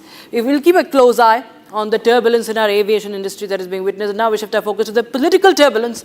Ladies and gentlemen, it's about Jagdeep Dhankar's surprise move of tendering the resignation. He has cited health concerns regarding behind this resignation, and it has stirred up controversy. Now, the reason, however, has few takers. Even the harshest of his critics in the opposition, with whom Dhankar had frequent run-ins during his tenure, and even moved to impeach him, said that there was more to it than what meets the eye. With no official statement from either the Vice President's office or the government, the development has led to a flurry of speculations in the political circles. Now, we'll just point out for you what happened between 7 to 9 p.m. yesterday. VP Dhankar chaired a BSA meeting around 12:30 p.m. on Monday first. Then JP Nadda and Kiran Rijiju, Parliamentary Affairs Minister, attended this BAC meeting, what we know. Parliamentary Committee reassembled around 4:30 p.m. in the evening. Then Nadda and Rijiju were not in the meeting. They were absent from the meeting. Now, Dhankar had expressed displeasure over minister's no-show. It did not go down well with him, Nadda and Rijiju not being there. Then he rescheduled the BAC for the 22nd of July. And Dhankar was with the Rajya Sabha MPs till 5 p.m. And he also had a telephonic call with Jairam Ramesh around 7:30 p.m. last evening. And 9:25 p.m. he resigns, 2 hours after he resigns as the Vice President at 9:25 p.m. on the 21st of July. That is last evening. That was a shocking development that had come in just last night. Chandrakala joins us on the broadcast. From Chandrakala, what are you picking up? Because this is very important to understand what has transpired in the past 24 hours, especially in the evening. What happened after the BSc meeting? Kiran Rijiju, JP Nadda, they skipped the meeting or they missed the meeting. We do not know their reasons. And what follows is the call with Jairam Ramesh, and then there was this shock and sudden resignation. Well, currently we are just outside the Vice President's, the former Vice President, I would say, and of course his resignation has sparked a lot of speculation about what prompted the move, and the point that the BAC meeting, which was supposed to take place today, has been postponed for tomorrow. And earlier today, JP Nadda has clarified over this that he has informed Vice President for keeping the BAC meeting that was scheduled to take place yesterday. It was supposed to take place today, but it has been postponed. Yes, a lot of the Vice President's resignation comes amid the monsoon session of Parliament. Of course, he resigned on the first day of the monsoon session, and the point that he resigned over a divided Rajya Sabha for nearly 3 years from now, and the speculation is rife as to what could have led to his resignation. All eyes on this big development. Tomorrow, the meeting is going to take place, or the BAC meeting is going to take place tomorrow, and right here we are at the front. We are here in the front of his residence to track as to what developments comes in, latest developments. We will be tracking the latest developments on this. The point that the opposition has raised certain questions as to what could be the reason. Of course, they have time and again reiterated that, of course, health issues could not be the reason. There is more to this, and we stay tuned as to what happens next, because the race for the next VP has already started. Over to you. Right. In fact, we also have senior executive editor Abhishek Kapoor joining us from the newsroom. Abhishek, well, the opposition is saying there is more than what meets the eye. There is this a lot of talk about the BAC meeting, the ministers not being part of it, and then it was not going down well with the Dhankar. But there's also another angle that is emerging, and that is of the impeachment motion of Justice Verma. If you could just shed some more light, and what are you picking up from your inside sources? Well, not just opposition, for everyone else, there is definitely more than meets the eye, because if the trigger was a health issue, then obviously if you look at the last 24 hours before the resignation or the 48 hours before the resignation, there seems to be no such health event which might have led Jagdeep Dhankar to, consider resignation. In fact, if you look at the day-long proceedings of the Rajya Sabha yesterday, he was fit as a fiddle, and he was actively engaged. He was at the best of his humor that he was known for. His wit and repartee was absolutely intact. He was having meetings. He had one business advisory committee meeting in the noon, and then another one was slated to take place at 4:30 p.m., which of course did not take place because the ministers J.P. Nadda and Kiren Rijiju were not there. From the government side, we are told that they had intimated the Vice President's office that they won't be coming, but it seems that he did not like it. And from then, at about 4:30 p.m., till the time that the resignation came in at 9:30 p.m., the 5 hours that were there, obviously something has happened. And that's what has led people to believe that it had something to do with the kind of initiative, for lack of a better word, that the Vice President had taken in terms of the impeachment motion of Justice Verma. Remember, also as a build-up to the monsoon session, Rakshita, we had 3...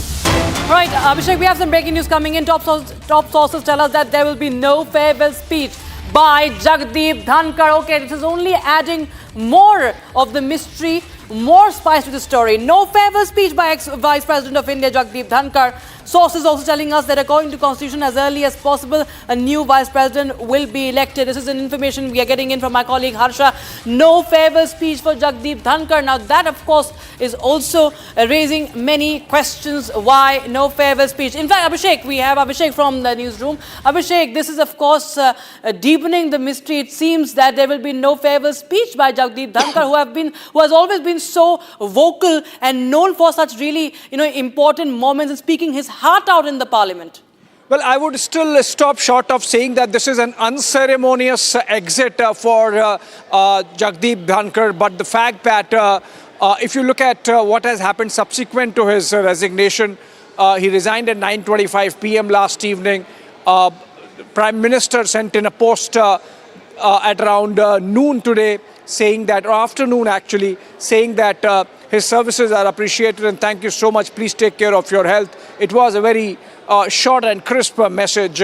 Obviously, we have not seen any indulgence coming in from the government side with Jagdeep Dhankar. So, it has to be said that something has happened between the two of them, which has led to this situation where Jagdeep Dhankar thought fit to resign rather than continue. And the government, of course, all indication is that is absolutely okay with the Vice President going, because if you look at it, if he really, and that's where I was coming to, Rakshita, when that breaking news came, if he really took the initiative on the Justice Verma impeachment, and if he got the opposition involved, and add to it, if he did not take the government and the treasury benches into confidence, if he was doing it on his own, then obviously that was certain crossing of the red line. Because remember, yesterday we saw those pictures of the NDA MPs led by Ravi Shankar Prasad meeting Speaker Om Birla and submitting that motion with 100 plus MPs signing. So obviously the government wanted to present a picture that it is leading from the front when it comes to tackling corruption in the judiciary specifically. The government wanted to send a picture that it wanted to take the Lok Sabha route and not the Rajya Sabha route. Not that it does not have the numbers, but because it has better control over the proceedings in the Lok Sabha because of better strength there.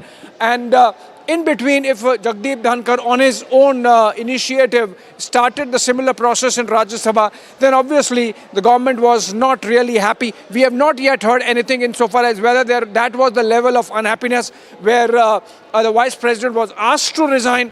But obviously, if he was told that what he's doing is not right, and then he resigned, then obviously then you connect the dots. That exactly seems to have happened.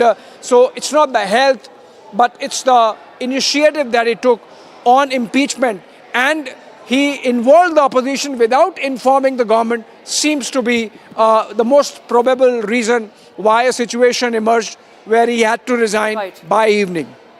Abhishek, thanks so much for getting us those inside details on that story. In fact, viewers, this is one of the biggest stories that we're tracking for you today. The exit, the sudden and surprise exit of Jagdeep Dhankar as the Vice President. What could have happened behind that? The latest update we have is that he will not be delivering a farewell speech. This is one of the breaking news we've just shared with you a few minutes ago. And this is, of course, only deepening the mystery. In fact, viewers, we are getting some more updates related to this very story as Jagdeep Dhankar exits as the Vice President. And what we understand is that the process of electing the next Vice President will be expedited as soon as possible. India will have a new Vice President. That is what we are being told. No farewell speech from Jagdeep Dhankar. And we have some breaking news coming in right now. What we are getting is that the deputy chairperson of this is a photograph you can see of Draupadi Murmu, and you can see the chairperson there meeting. Okay, there is something to it. We believe there are some talks that have happened, and we understand that the deputy chairperson had met the president today after the sudden resignation of the vice president, and there is a meeting that is to be held. And we understand that as soon as possible, a new vice president will be elected. And this is the breaking news we have right now. What we know is that Mr. Harivansh is the deputy chairperson of the Rajya Sabha. He has just held a meeting with President Draupadi Murmu at the Rashtrapati Bhavan. And remember, he remains in charge right now, Rajya Sabha, as Jagdeep Dhankar exits as a vice president. And just after the resignation, we have deputy chairperson Harivansh meeting President Draupadi Murmu at the Rashtrapati Bhavan. And we will continue to keep a close eye on what really happens there. There's lots going on behind the scenes. We'll understand from our sources and our reporters on Ground Zero. We'll be slipping into a very short break, but we continue to get you more updates on that big explosive story.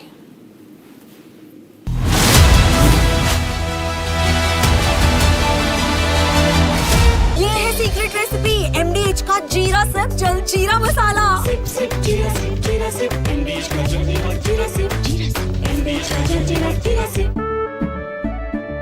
केसरिया से मन जोगी हुआ रे दिल झूमे देखो मतवारा हुआ रे केसरिया से मन जोगी हुआ हर पल मनाओ केसरी त्योहार विमल बोलो जुबान Kesari I hereby rule that RSS is an organization that has full constitutional rights to participate in the development journey of this nation. This organization bears unimpeachable credentials, comprises of people who are deeply committed to serving the nation selflessly.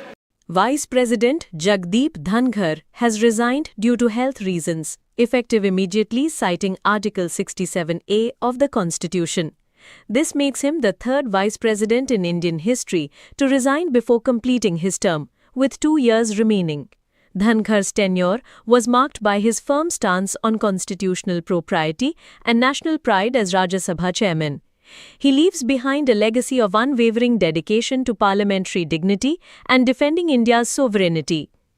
Looking back at his tenure, our first defining moment takes us to December 2023, when TMCM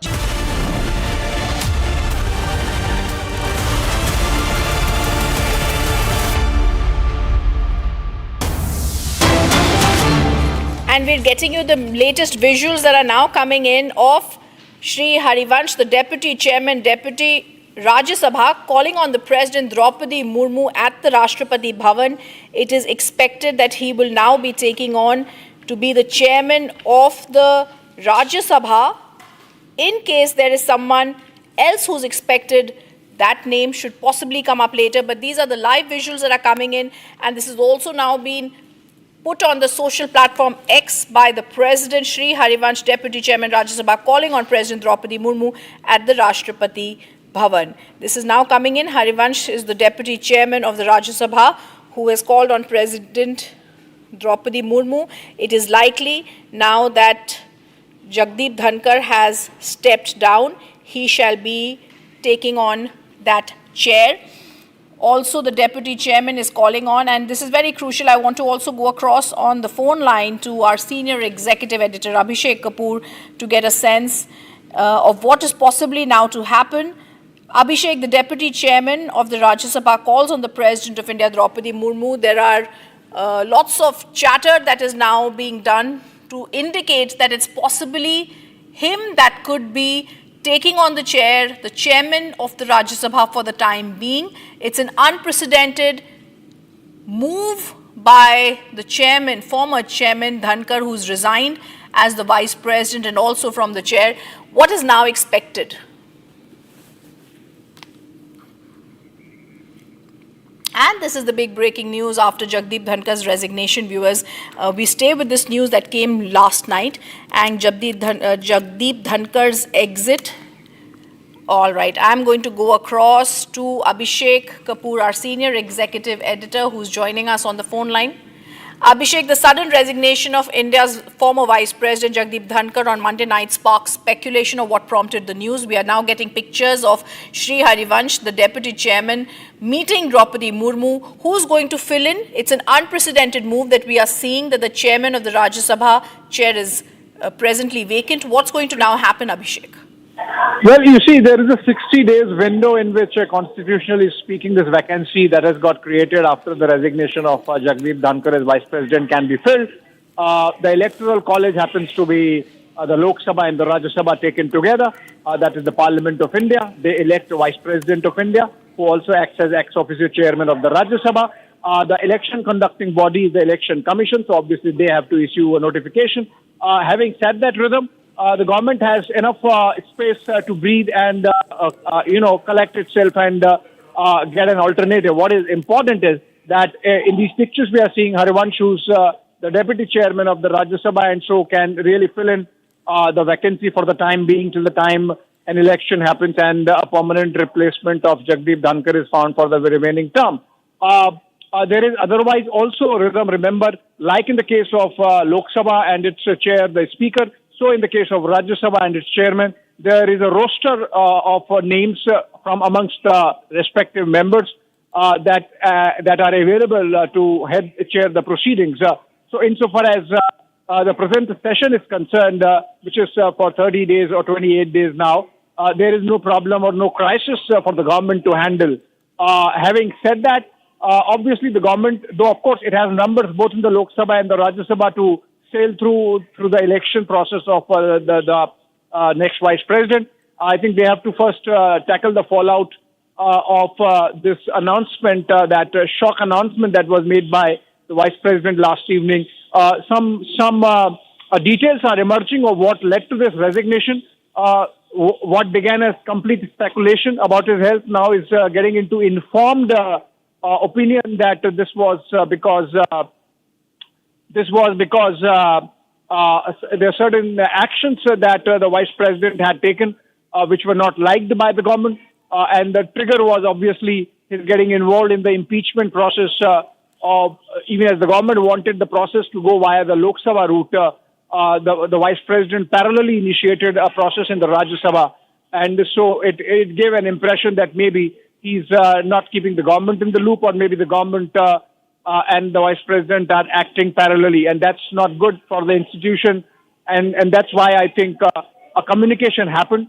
We are told that in which the vice president was told that what he's doing is not right. The vice president obviously did not like that, and so it led to or resulted in the resignation at 9:25 p.m. last evening. Subsequently, of course, what we are seeing in pictures from them are basic protocols and courtesies, because for the time being, effectively, Harivansh is going to be chairing the Rajya Sabha. So as a courtesy call, he has gone and met the President Draupadi Murmu in the Rashtrapati Bhavan. In fact, Abhishek, on that, I just want you to stay with us. I'm going to quickly go across to the breaking news that's coming in to officiate what you've just said. It is the big breaking news. The Deputy Chairman will be officiating the duties of the Vice President.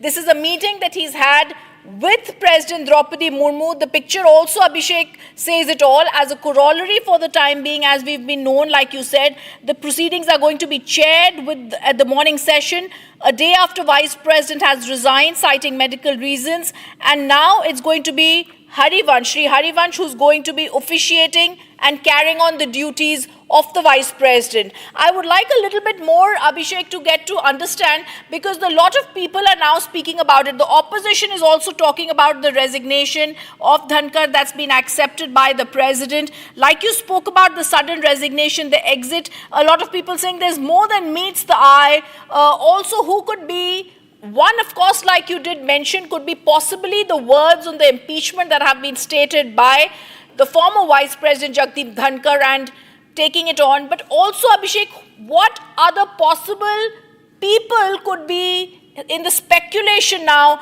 to be the chairman of the Rajya Sabha and also the Vice President? Well, knowing this government and the way it functions, Rhythm, I would rather not speculate on specific names because remember, we have already been speculating for a couple of months and more now for the next BJP president, and we are nowhere. Similarly, when the name of Jagdeep Dhankar came up, it came out of the blues. Similarly for Ramnath Kovind, similarly for the incumbent Draupadi Murmu. So let's not get there. But, you know, when Jagdeep Dhankar became the governor of Bengal, he was not a very known name within the BJP politics. Also, he was just pulled out of Rajasthan, and before that he was practicing lawyer with some leanings, of course, and some active engagement with the BJP and in Rajasthan and in Delhi. And then he became the governor of Bengal. And then of course the subsequent elevation as vice president, about which Prime Minister has mentioned. Now, you know, Jagdeep Dhankar was someone who was seen as outspoken often. And while as governor of Bengal, his jousting really helped the BJP in his jousting with Mamata Banerjee and his, you know, jaw with Mamata Banerjee helped the BJP in terms of a certain narrative. But as vice president, many of the times when he would be outspoken, did not really help the cause, is the impression we have been given to understand.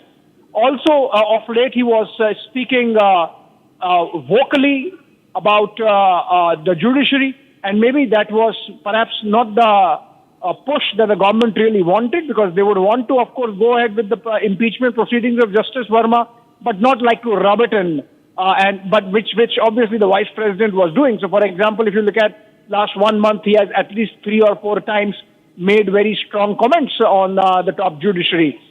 Maybe that was not liked because that was not helping the cause of the government.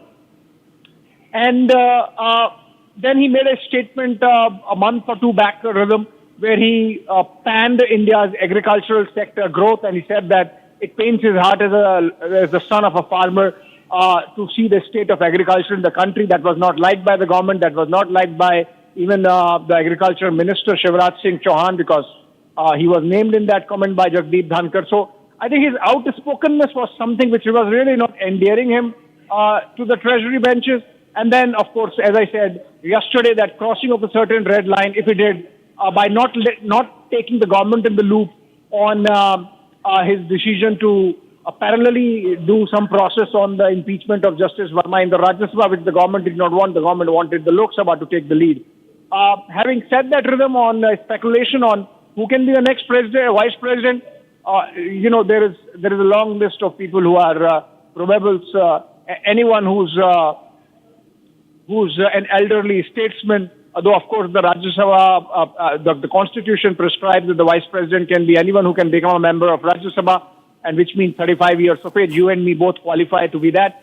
But, you know, someone needs to be active in politics, and someone needs to be an elderly statesman to be considered for this role, because you have to really tackle a very actively political everyone in the Rajya Sabha fancying themselves as elderly statesmen, and everyone in the Rajya Sabha, you know, fancying themselves as constitutional experts. You know, the likes of Abhishek Manu Singhvi and Kapil Sibbal and P. Chidambaram and whatnot, everyone there. So you need somebody senior enough to be tackling sittings of the Rajya Sabha. The BJP would, of course, go back to its bench strength and see whom they can bring in spare from the government, if at all. For example, J.P. Nadda completing BJP term, Rajnath Singh having been minister for 10-15 years now, being party president twice. Someone said if Nitish Kumar is on its way out, then why not Nitish Kumar? So, I mean, these are all names being speculated, but as I said, let's not do that because you could absolutely get a complete surprise by the time a final name is picked in the course of time. Absolutely, and I think this was the trigger point, Abhishek, that it was also the Lok Sabha that had to be the first initiator of the impeachment motion, and it came to the Rajya Sabha. Jagdeep Dhankar may have possibly jumped the gun, but I want to first go across to Chandrakala, who's also joining us from outside the former Vice President's house. I also want to understand, Chandrakala, what kind of activity is happening there, and what are you picking up from your sources? The point that we are right in front of the former Vice President's residence right at this moment, and you can see the security has been beefed up, but there is no activity as such taking place. We have been constantly tracking the development, and the point that a PC and a dinner was also planned, but that has also been cancelled. But right now, no activity as such, but we are constantly tracking the development, and the point that his resignation comes at a very crucial time when the monsoon session has just begun. Yesterday, he has tendered the resignation that has completely has sparked as to what could have led to this move. Meanwhile, the Rajya Sabha Deputy Chairman has met President Draupadi Murmu, and he will, and of course, all eyes on who could be the next Vice President, as the race has already begun. A lot of speculation has been made. There are a lot of names circulating as to who could be the next VP, but yes, all eyes and as to what would be the next step ahead after he has tendered his resignation. It is a very crucial development, and of course, the opposition has also raised this issue, has questioned his resignation, mentioning that health could not be the reason. There is more to this, and right now we are tracking the development. We are in front of the resident's house, at his residence right at this moment, and yes, we are constantly tracking the development. If any such activity takes place, we will be constantly tracking this development. Over to you. Thank you, Chandrakala, for being with us. I'm also going to go across to the first reactions that had come in on the story.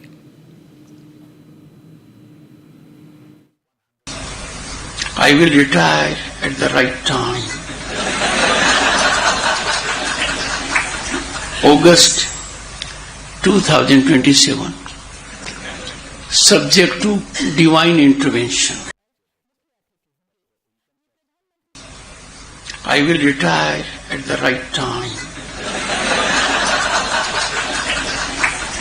August 2027. Subject to divine intervention. Let's also take a look at what's making headlines across the nation. Bharat 1 Minute brought to you by Canara Bank. Together we can.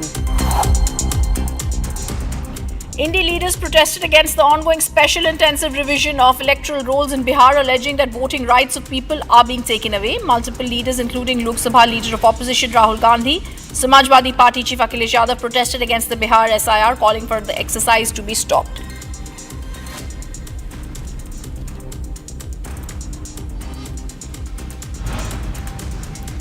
Two miscreants allegedly involved in the Chandan Mishra murder case were injured in an encounter with Bihar Special Task Force and Bhojpur police on Tuesday. Miscreants have been identified, been arrested by the Bihar police, are currently being treated in a hospital. Police has seized 2 pistols. An Indian Air Force will retire its remaining MiG-21 fighter jets with a special farewell ceremony in September 2025. IAF has 36 MiG-21 fighter jets in its arsenal. The Russian-made jet first entered service in India in 1963.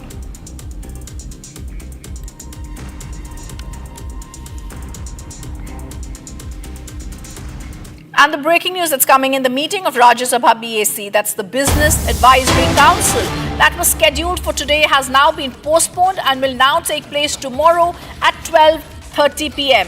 This is the big breaking news coming in. I'm going to try and go across to Harsha, who's joining us live on the story. She's been reporting on this, and this is the big breaking news coming in, that the Business Advisory Council meeting in the Rajya Sabha is going to be, that was supposed to be meeting today, is now being postponed. That will be tomorrow that this meeting will now be taking place. It was to be today that this meeting was to take place, and they were going to be meeting today to identify and to give a show and details about what could possibly be there on the legislative agenda.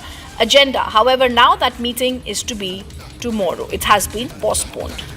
It's a crucial business advisory meeting. Remember also, it was there earlier as well.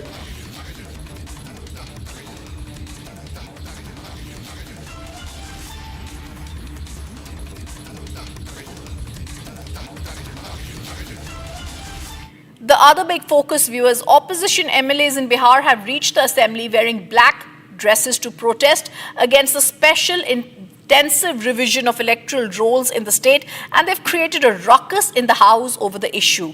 They demanded a discussion over the ongoing special intensive revision of the electoral rolls.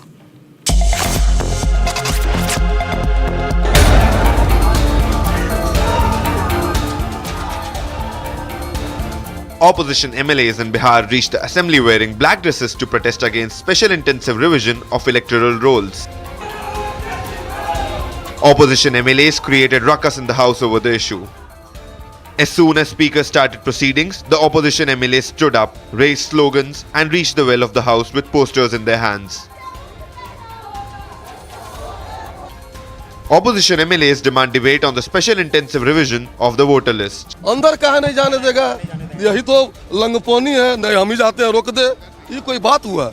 तब अंदर बहुत मुश्किल से martial ले गए। अब ले गए हम मार्शल, तो फिर जो एक बार हुआ था होगा, कुटाई होगा। Politics over special intensive revision of electoral rolls continue as opposition seeks debate on the issue.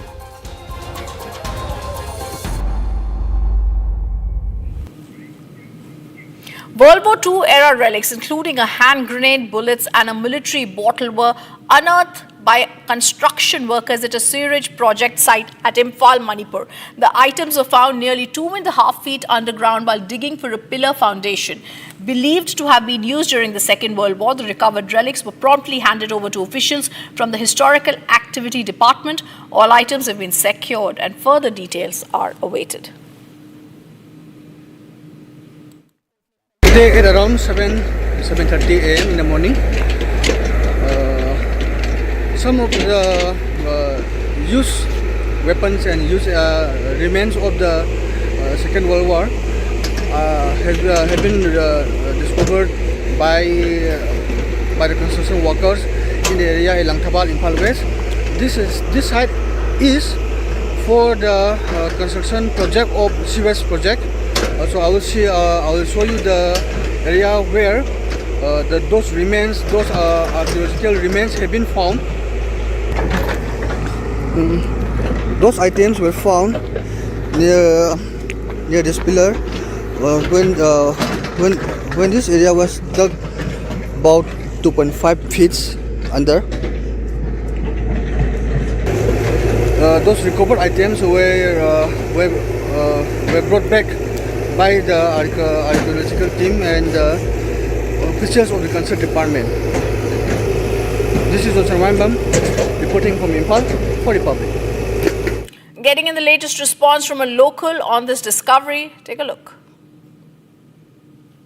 है जो आज मॉर्निंग में हमने काम करने के लिए आया था और जो एक बोतल मिला सबसे पहले और निकाल के हमने देख लिया तो कुछ सामान है तो हमें पता और जब भी वो देखने के अंदर में कुछ करने के लिए तो ये निकाल के एक सामान निकाल के आया और एक क्या बोला तो एक हैंड ग्रेनेड है और एक ग्रेनेड था और दूसरा आइटम है उसके बाद एट अराउंड 9 AM मेरे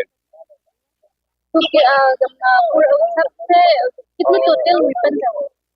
वेपन्स तो सिर्फ 2 ही है और ये बुलेट है ना जो सारी है जो 303 राइफल का है जो हमने मिला। कितने साल आपको लगता है कितने साल पुराना उत्तर है? At around second world war में 1941 में 1 year above। वो जो सामान है कौन लेके गए? और जो हमने वो जो ये MU सब स्टूडेंट वाले के आया उसने रिपोर्ट दिया और कवास पुलिस स्टेशन में चला गया सबको लेके। Coming up after a short break, we get you the latest details. Opposition MLAs hold protest in Bihar Assembly over voter list revision row. And President of India accepts Jagdeep Dhankar's resignation. Dhankar wrote to the President last night.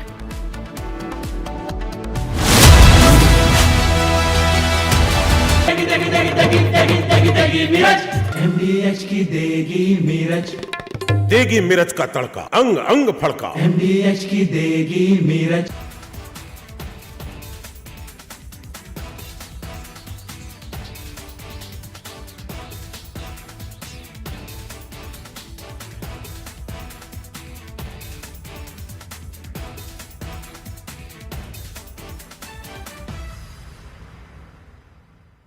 I hereby rule that RSS is an organization that has full constitutional rights to participate in the development journey of this nation. This organization bears unimpeachable credentials, comprises of people who are deeply committed to serving the nation selflessly. Vice President Jagdeep Dhankar has resigned due to health reasons, effective immediately, citing Article 67A of the Constitution. This makes him the third Vice President in Indian history to resign before completing his term, with 2 years remaining. Dhankar's tenure was marked by his firm stance on constitutional propriety and national pride as Rajya Sabha chairman. He leaves behind a legacy of unwavering dedication to parliamentary dignity and defending India's sovereignty. Looking back at his tenure, our first defining moment takes us to December 2023, when TMC MP Kalyan Banerjee mimicked Dhankar during a protest outside Parliament. The Vice President's response was swift and uncompromising. Nothing will go on record, Digvijay Singh ji. आप अनुभवी नेता हैं।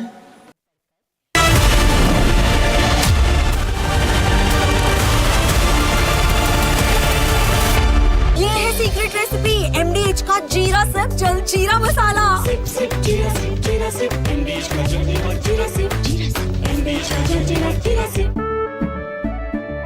केसरिया से मन जोगी हुआ रे, दिल झूमे देखो मतवारा हुआ रे। केसरिया से मन जोगी हुआ। हर पल मनाओ केसरी त्योहार। विमल, बोलो जुबान केसरी।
MDH की हल्दी मिर्ची धनिया करे कमाल। ये रंग दे, ये खुशबू दे, ये तीखा, ये कम पड़े। क्या निराला MDH masala.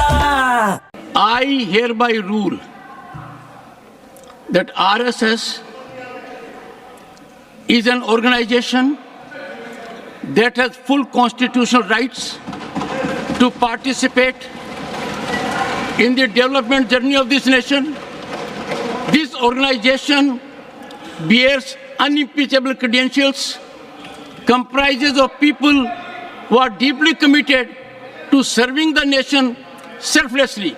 Vice President Jagdeep Dhankar has resigned due to health reasons, effective immediately, citing Article 67A of the Constitution. This makes him the third Vice President in Indian history to resign before completing his term, with 2 years remaining. Dhankar's tenure was marked by his firm stance on constitutional propriety and national pride as Rajya Sabha chairman. He leaves behind a legacy of unwavering dedication to parliamentary dignity and defending India's sovereignty. Looking back at his tenure, our first defining moment takes us to December 2023, when TMC MP Kalyan Banerjee mimicked Dhankar during a protest outside Parliament. The Vice President's response was swift and uncompromising. Nothing will go on record, Digvijay Singh ji. आप अनुभवी नेता हैं. आपने मेरी बात तो सुन, आप मेरी बात भी नहीं सुनना चाहते. नहीं, मेरी बात. From Asia's largest news headquarters, setting the agenda for Bharat.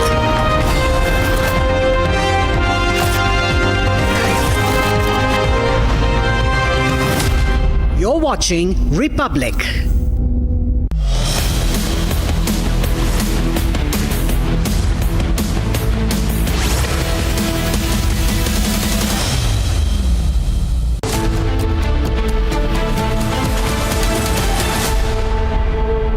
Welcome to Republic. I'm Ritu, and our top focus is going to be that there's going to be no farewell speech given by former Rajya Sabha Chairman, Vice President, former Jagdeep Dhankar. We're going to get you more details on what lies ahead for him and what led to this move. First up, a look at our top headlines. As per sources, no farewell speech will be given by Jagdeep Dhankar. A day after Air India plane veered off runway, technical snag hit another Air India flight. 3 incidents in 2 days. It's related to fugitives from Indian law and Indian justice in the UK. These have been a matter of discussion between both sides. The case for these fugitives to be rendered to India. India's massive push for extradition of fugitives. MEA says pushing for fugitives Nirav Modi and Malia to be rendered to India.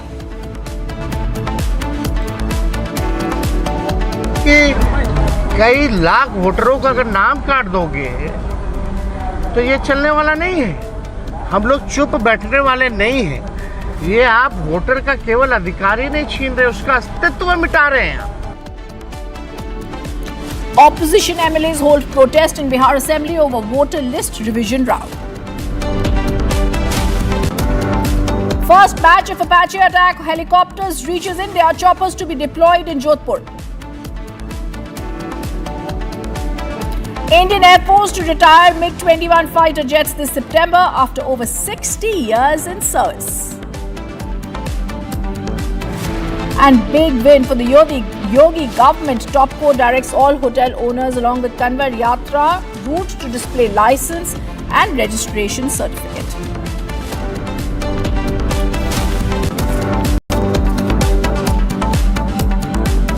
And I'm beginning with breaking news, which is going to be seen as a big blow to the Congress. In my hand is the 50-page order that has been passed by the Income Tax Appellate Tribunal that has dismissed the appeal by the Indian National Congress against the tax demand of 199 crore for the assessment year 2018-19. It seems technical, but I'm going to simplify this for our viewers.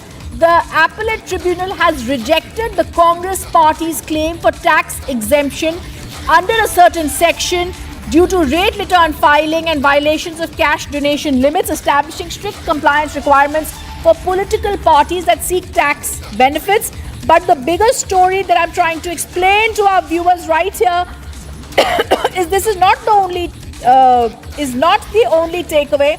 The takeaway is also that the Congress party tried to get away by not paying against the tax demand of 199.15 crore for the assessment year 2018-19. And that is also the big story. This is going to be seen as a big blow to the Congress because it's a significant setback for the Congress as the ITAT in this 50-page order denies the tax exemption of 199.15 crore rupees under certain sections of the Income Tax Act. Aditya is now joining us on the big breaking story. Aditya, you've gone through the 50-page order without trying to make it too technical or legal for our viewers. We simplify this. We're trying to understand how this is going to be seen as the biggest setback for the Congress party. All right, I'm going to go back to him in just a bit, but I want to go across and viewers show you this 50-page order that has been accessed by Republic TV and give you details from it. This is an order and I'm going to go through the background of it for just a minute, after which the core legal issue was, of course, whether the income tax return filed by the Congress on 2nd February 2019 was within the due date. Congress's argument relied upon certain sections. However, the IT tribunal had held sections have to be read together and they have to be given in the due date. But Aditya is back with us. Aditya, without overstressing or complicating this for our viewers, we're going to simplify this 50-page order that has first been accessed by Republic TV. This is a big setback for the Congress, Aditya.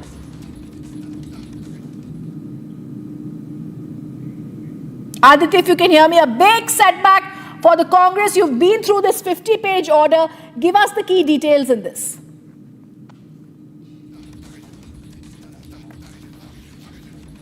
Okay, so I'm going to just try and explain this once again, viewers, to our viewers. The 50-page order accessed by Republic TV clearly gives out how an appeal by the Indian National Congress against the tax demand of 199.15 crore rupees for the assessment year 2018-19 has been dismissed. It's a big setback for the political party. And this also leads us to a conclusion that refusing to grant the benefit of 199 crores in exemption marks a very serious legal and financial setback for the Congress party.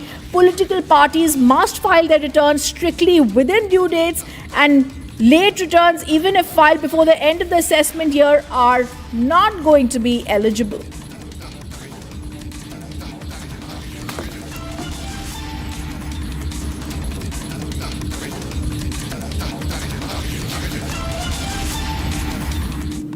And there's more breaking news coming in, viewers. On another top focus, the BCCI is now going to come under the National Sports Bill. The Sports Ministry has said this is a very big story. This was till now. We were trying to understand what the BCCI is going to be coming under, with all sorts of conversations and discussions on it. But this is the big breaking news coming in. Sources say the BCCI is now going to be under the National Sports Bill.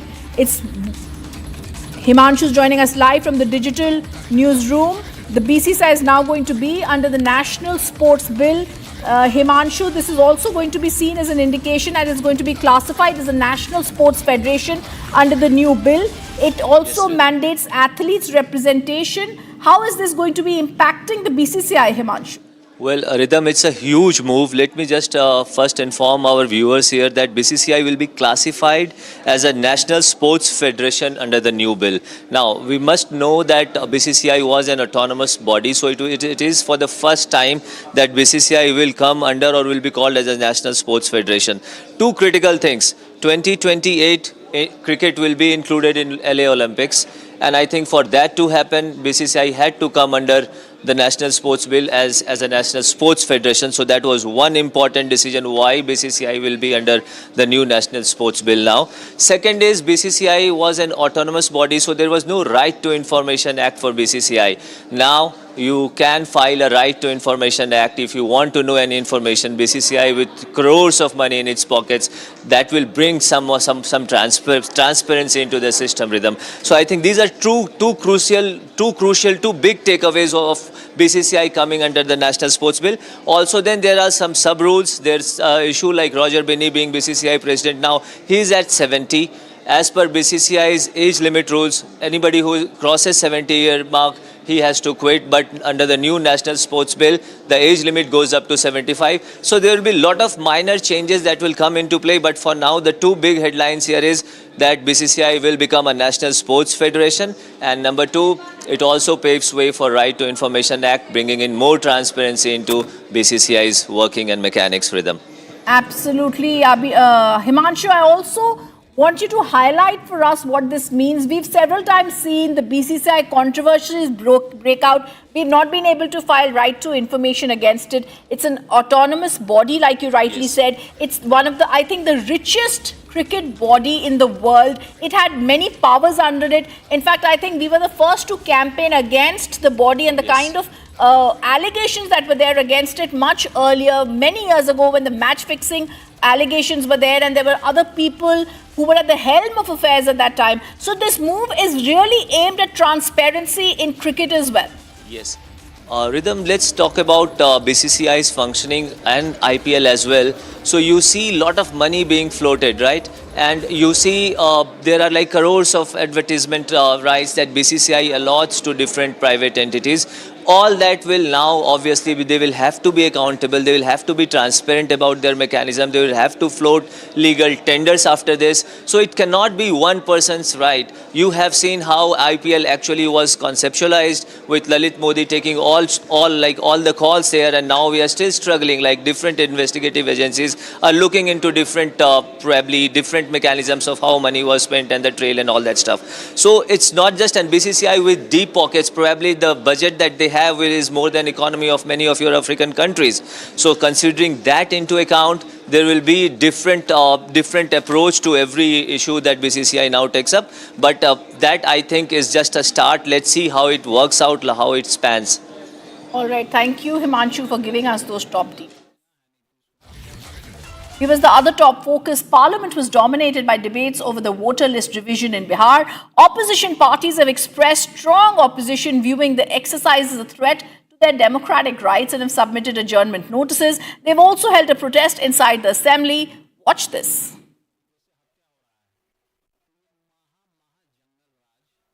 Clearly see that opposition leaders are protesting here. Rahul Gandhi, Priyanka Gandhi, DMK leaders, Akhilesh Yadav himself, all of them are in the attendance here at Makar Dwar, at the stairs of Makar Dwar. All the MPs have the placard in their hand on the special intensive revision which is happening by Election Commission of India in the state of Bihar before assembly election. All the MPs here are demanding that SIR should not happen. They are holding the placard stating quit SIR, and they also have been stating that continuously the voters' name is being cut out. The voters' name is being cut out from the Bihar voter list. There are many voters whose name has been cut out, and they are also raising a lot of questions on it. We see that continuously how many members of parliament are here.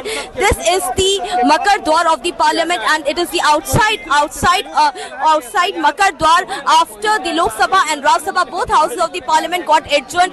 This protest is right now taking place against Election Commission of India. Harshit Jalwani reporting for Republic TV from Parliament. The opposition leaders who are standing at the stairs of Makar Dwar now protesting against the government. As we show you in the visuals, these are the visuals where we clearly see that how opposition leaders are right now protesting with the placards in their hand. Now these are the visuals from the Makar Dwar of the parliament. The protest which was earlier supposed to happen at around 10 o'clock in the morning now is being done at Makar Dwar of the parliament after the both houses of the parliament, Lok Sabha and Rajya Sabha, got adjourned. The placard clearly states SIR, which is the special intensive revision being done by Election Commission of India in Bihar. So all the opposition leaders have now raised the issue of special investigation revision and the voting issue in Bihar, and this is the major issue. As we see, all the opposition parties from Congress, from Samajwadi Party, RJD, DMK, all the opposition parties leaders including the Aam Aadmi parties, right now all the MPs are standing at the Makar Dwar of the parliament with placards in their hand, demanding that there should be unbiased voting revision in the state of Bihar ahead of the elections in Bihar, and they're stating that special intensive revision is completely biased and voters' name is being cut out from the Bihar list. Meanwhile, it's RJD leader Tejasvi Yadav who's issued this latest response on the controversy, calling on all opposition members to denounce this move by the ECI. He's called for the matter to be discussed in Parliament. जो बिहार का सबसे बड़ा अगर लोकतंत्र का अगर कोई मंदिर है तो बिहार विधानसभा है। और लोकतंत्र की जननी बिहार है। अगर वहीं से लोकतंत्र को ख़त्म किया जा रहा है तो हम सब लोगों का कर्तव्य बनता है, चाहे पक्ष हो विपक्ष हो, चाहे अध्यक्ष महोदय हो, सब लोग वोटर जो है, जनता जो है, मालिक जो है वही चुनते हैं। जब उनका ही अधिकार छीन लिया जाएगा वोटर देने का, तो हम लोगों का यहाँ रहने का क्या मतलब रह जाएगा। हम लोग तो उन्हीं की बात को उठाते, जनता की बात को उठाते, और जनता के कई लाख वोटरों का अगर नाम काट दोगे तो ये चलने वाला नहीं है। हम लोग चुप बैठने वाले नहीं हैं। ये आप वोटर का केवल अधिकार ही नहीं छीन रहे, उसका अस्तित्व मिटा रहे हैं आप। यानी जो वोटर है वो देश का नागरिक कौन होगा नहीं होगा ये चुनाव आयोग तय नहीं करेगा। ये तय करने वाला भारत सरकार गृह मंत्रालय है। लेकिन अगर आप कहते हैं कि ये फलना वोट नहीं देगा तो इस पे तो आपत्ति होगी, क्योंकि यही वोटर जो है लगातार कई चुनाव में वोट दिए। And also opposition MLAs in Bihar reached the assembly wearing black dresses to protest against special intensive revision of electoral rolls in the state. They created ruckus in the house over the issue, demanded a discussion over the ongoing special intensive revision of the electoral rolls.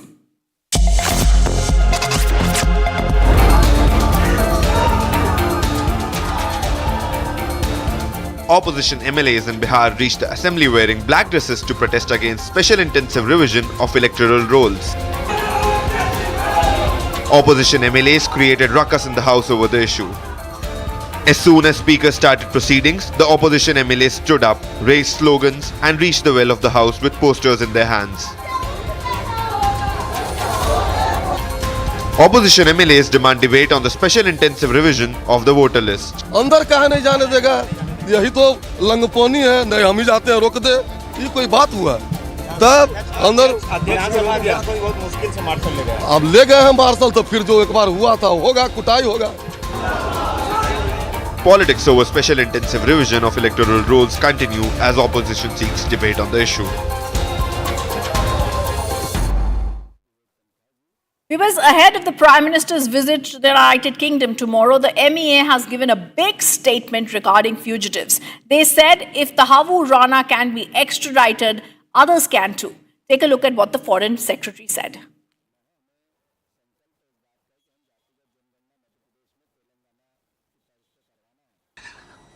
There are a few questions related to fugitives from Indian law and Indian justice in the UK. These have been a matter of discussion between both sides, and we have continued to make the case for these fugitives to be rendered to India.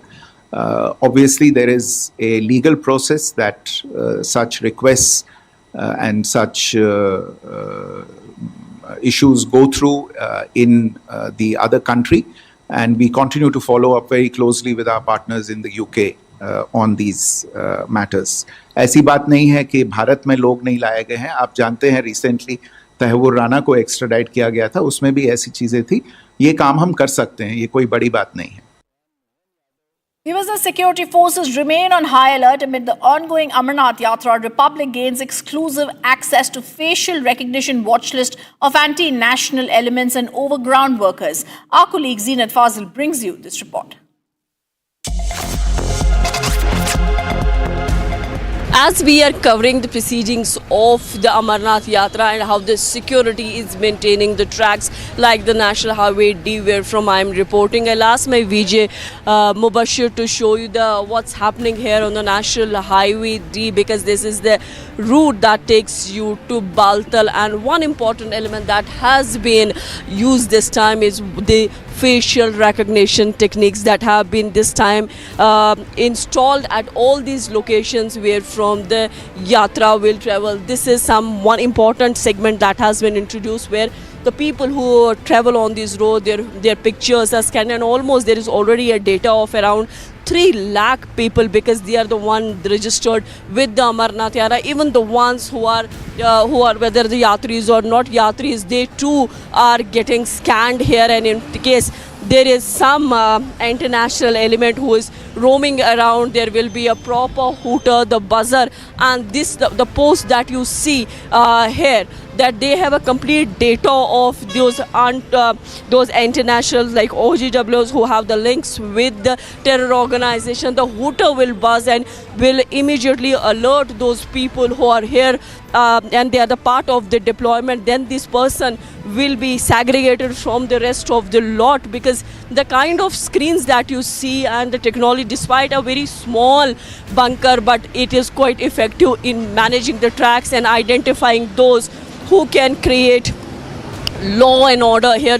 So all these posts have been helped to the Jammu and Kashmir police, to the CRM. Actually the deployment that is here on duty 24/7, and then as my VJ Mubashir is showing you the kind of drill that goes here 24/7. The people who travel on National Highway, how they are being scanned, they are being searched, their identities is being checked. Ladies and gentlemen, it was stranded for over a month on Indian soil. A $110 million stealth fighter, one of the most advanced jets in the world. The British F-35B, which made an emergency landing in Thiruvananthapuram, finally took off today. After multiple failed repair attempts and the arrival of a special UK aviation team, the jet is now airbound. Republic TV brings you exclusive visuals of the moment the Royal aircraft soared back into action. The British F-35B stealth fighter jet, which was grounded at Thiruvananthapuram International Airport for more than a month, finally took off this morning.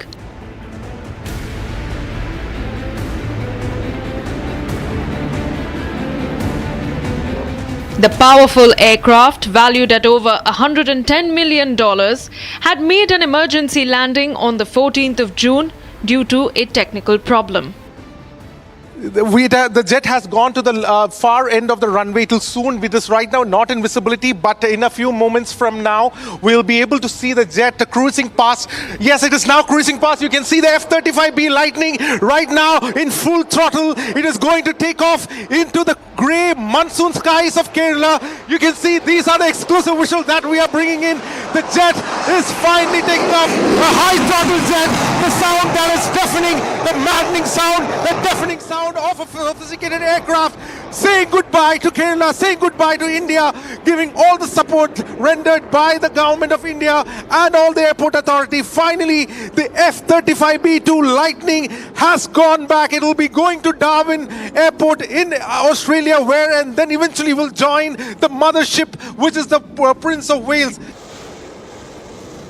The exact moment of the jet's takeoff was captured exclusively by Republic as the stealth fighter jet soared into the sky, ending its unexpected stay in India. Over the past 5 weeks, several efforts have been made to take the fighter jet back to its home country. The fifth-generation stealth fighter is part of the UK's HMS Prince of Wales Carrier Strike Group, which is currently operating in the Indo-Pacific and recently completed a joint maritime exercise with the Indian Navy. After multiple attempts by aviation engineers, including a 21-member British personnel team flown into Kerala, the pricey Royal aircraft was relocated to a hangar. Reports suggested that the jet would be disintegrated and taken back in the majestic C-17 Globemaster. But now, after a month and week since its arrival, the F-35B is on its way home. The British High Commission has issued a statement acknowledging that the repair works undertaken by their personnel was successfully completed and that they remain thankful to the Indian authorities for extending support. From emergency landing to takeoff, the stealth fighter jet now moves on. And there's breaking news coming in, a big blow for Rahul Gandhi, Congress leader, as Varanasi court has revived the plea against Rahul Gandhi over remarks on Sikh community. The additional district and sessions court in Varanasi set aside the magistrate court order that had earlier dismissed a plea seeking registration of FIR against the Congress leader over his earlier remarks made against the Sikh community. Earlier, the revision petition had been filed and Judge Vikram Singh allowed it and has directed the magistrate to reconsider this issue fresh. This means there will be a fresh reconsideration of whether there needs to be an FIR against the Congress leader. And this is during a public address in the United States. He had made allegedly provocative and objectionable statements suggesting there's an atmosphere of fear and insecurity among the Sikhs in India. The Varanasi court now revives that plea against the Congress leader.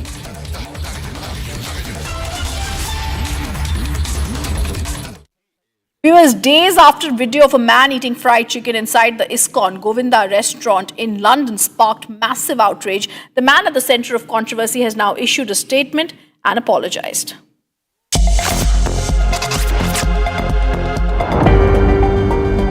Few days ago, a shocking incident unfolded at ISKCON's Govinda restaurant, a well-known pure vegetarian establishment, when a British youth of African descent entered the premises and asked if they served meat.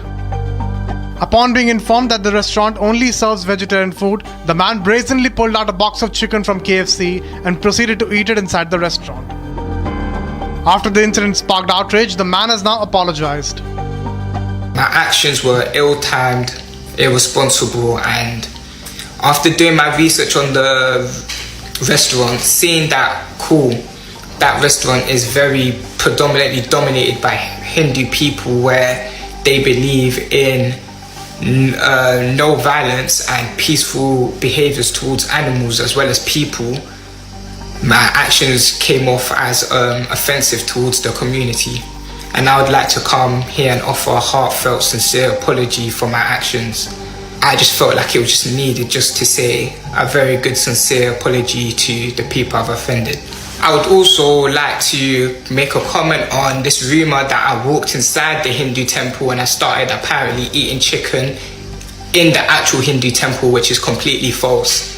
Despite me obviously being Christian faith and not believing in any other religion, I'm not the type of person to go out and start disrespecting any other religion, whether it's obviously Jewish, Hindu, Muslim. That is not me. And that is shown in this clip right now. When I realised that I was walking into the temple and I have genuinely no business there to be in such a religious place, I took myself out of the equation, apologised, and I went into the vegan restaurant where I was gonna go do my pranking. Now, if I had known that that vegan restaurant was with the temple, I would have never filmed that prank in that specific restaurant and I'd have left. Coming up after a short break, as per sources, no farewell speech will be given by Jagdeep Dhankar. A day after Air India plane veered off runway, technical snag hit another Air India flight. 3 incidents, 2 days. Who's going to answer? Lots more coming up in the next bulletin with my colleague Abhishek Kapoor. Stay on with Republic TV.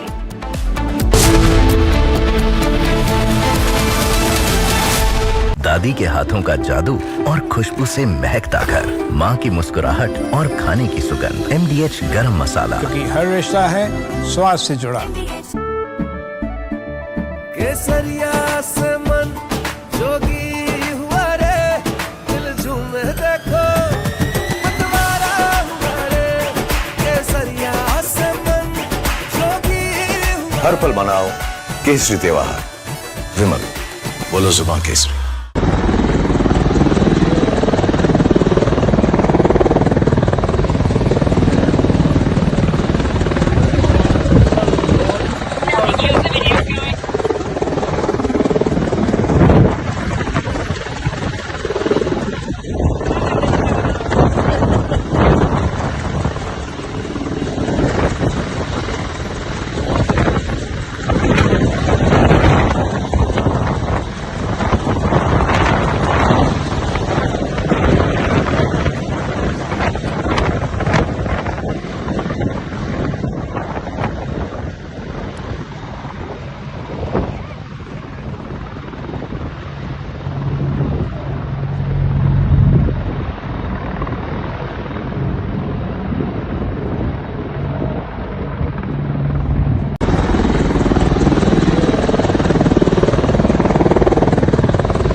Bowl दही में 4 चम्मच MDH चटनी पुदीना मसाला डाला, stir करो, पुदीना चटनी तैयार। MDH चटनी पुदीना मसाला। I hereby rule that RSS is an organization that has full constitutional rights to participate in the development journey of this nation. This organization bears unimpeachable credentials, comprises of people who are deeply committed to serving the nation selflessly. Vice President Jagdeep Dhankar has resigned due to health reasons, effective immediately, citing Article 67A of the Constitution. This makes him the third Vice President in Indian history to resign before completing his term, with 2 years remaining. Dhankar's tenure was marked by his firm stance on constitutional propriety and national pride as Rajya Sabha chairman. He leaves behind a legacy of unwavering dedication to parliamentary dignity and defending India's sovereignty. Looking back at his tenure, our first defining moment takes us to December 2023.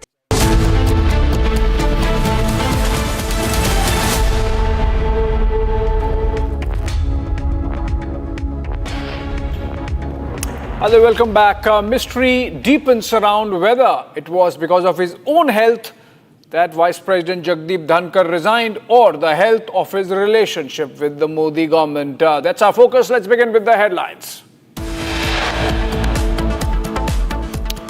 As per sources, no farewell speech will be given by Jagdeep Dhankar as the outgoing Vice President.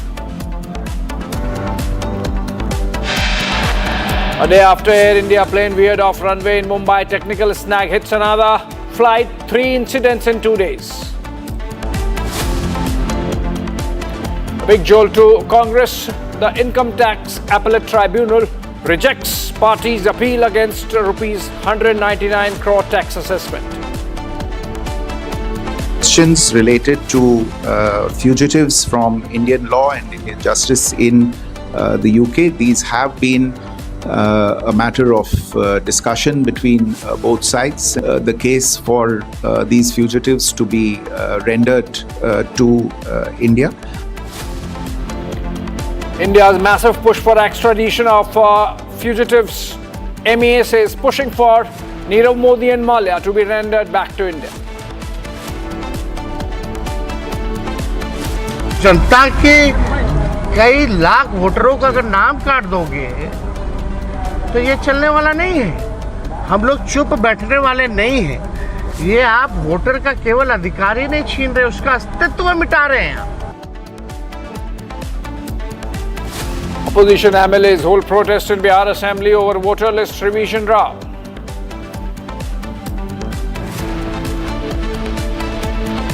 First batch of Apache attack helicopters reaches India, choppers to be deployed in Jodhpur.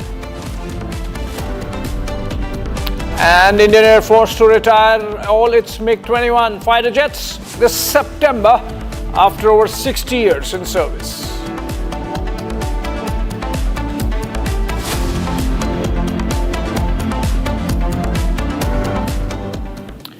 Welcome back, friends. Jagdeep Dhankar's surprise move of tendering resignation as Vice President, citing health concerns, has stirred up a controversy.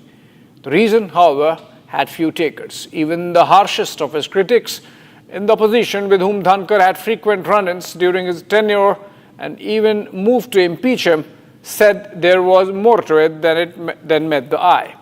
And the latest development, President Draupadi Murmu has accepted Dhankar's resignation, and there will be no farewell speech by the ex-Vice President. Also, sources suggest, according to Constitution, as early as possible, a new Vice President has to be elected. The Deputy Chairman will chair the advisory committee meeting henceforth, as also, of course, chair the proceedings of the Rajya Sabha till the next Vice President is elected. Let's look at some of the reactions that have come in through the day in Parliament. Before that, let's listen to Jagdeep Dhankar himself and then some political reactions.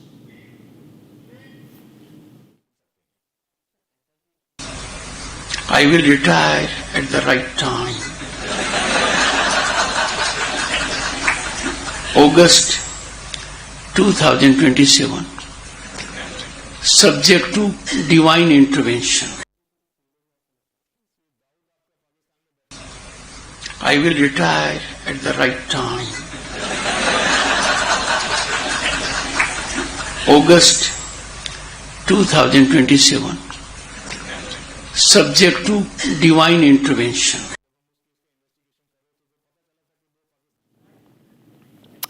All right, so that was Jagdeep Dhankar just a few days back on July 10, when he was, while making an address, said that with divine intervention, he will continue to be vice president till August of 2027, when his 5-year term was slated to end. But it seems that the divine intervention did not happen, and so he had to leave midway, and he's quit as the chairman of the Rajya Sabha and vice president of the country last evening.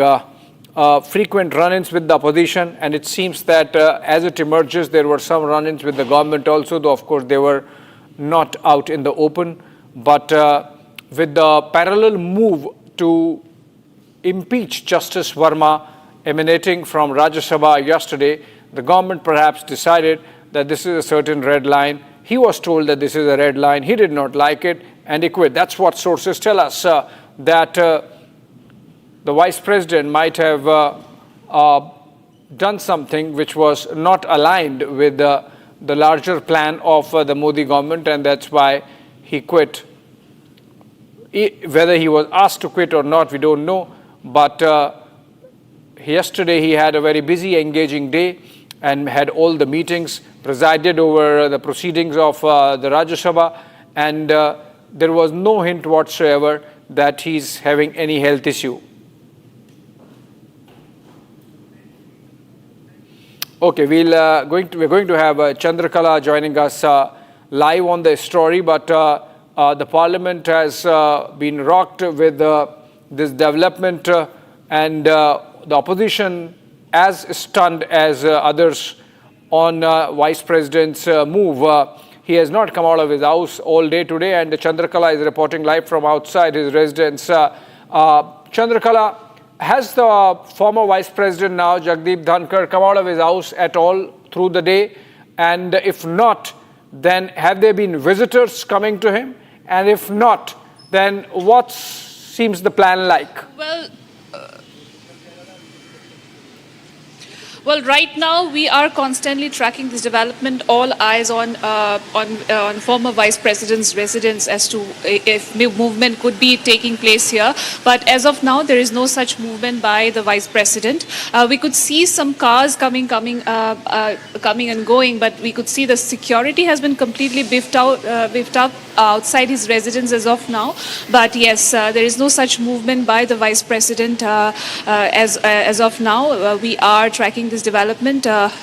Yes, over to you, Abhishek. And the point that the resignation comes at a very, very crucial time. A lot of speculations are going on as to what could have led to his resignation. And the point that the ex-VP has resigned from his office at a very, very crucial time when the monsoon parliament is underway here. And right now there is no such developments coming in. He might vacate his place as per sources. This might happen today, tomorrow, at any time of the day for that matter. So yes, we are keeping an eye as to what could be the developments going ahead. But yes, right now there is no such movement being made. But yes, we can see that there are security outside. Yes. Over. All right. Thank you so much with that update, Chandrakala. And we're not leaving this a story. The series of events when everything was fine, when there was no health concern as such, yesterday through the day when Vice President Jagdeep Dhankar had engaging a fruitful and intense day of proceedings in the Rajya Sabha, then what transpired between the time that he left the Parliament complex and then the resignation coming in through a post at 9:25 p.m. Obviously, would have sent it before to the President of India. Jagdeep Dhankar, he resigned, and the highlights of the day or final day in Parliament, here they are. I hereby rule that RSS is an organization that has full constitutional rights to participate in the development journey of this nation. This organization bears unimpeachable credentials, comprises of people who are deeply committed to serving the nation selflessly. Vice President Jagdeep Dhankar has resigned due to health reasons, effective immediately, citing Article 67A of the Constitution. This makes him the third Vice President in Indian history to resign before completing his term, with 2 years remaining. Dhankar's tenure was marked by his firm stance on constitutional propriety and national pride as Rajya Sabha chairman. He leaves behind a legacy of unwavering dedication to parliamentary dignity and defending India's sovereignty. Looking back at his tenure, our first defining moment takes us to December 2023, when TMC MP Kalyan Banerjee mimicked Dhankar during a protest outside Parliament. The Vice President's response was swift and uncompromising. Nothing will go on record, Digvijay Singh ji. आप अनुभवी नेता हैं. आपने लंबे मेरी बात तो सुन, आप मेरी बात भी नहीं सुनना चाहते. नहीं, मेरी बात, मेरी पीड़ा नहीं सुनना चाहते. आप कहते हो 138 साल पुरानी पार्टी हो. क्या हुआ है? आपको सब पता है. आपकी चुप्पी मेरे कानों में गूंज रही है. खड़गे जी की चुप्पी मेरे कानों में गूंज रही है. वो लीडर ऑफ अपोजिशन है, कांग्रेस के अध्यक्ष हैं. सबको पता है क्या कुछ हो रहा है. आपको अंदाजा होना चाहिए कि यदि अगर कोई व्यक्ति वीडियोग्राफी कर आनंद लेता है, एम्पलीफाई करता है,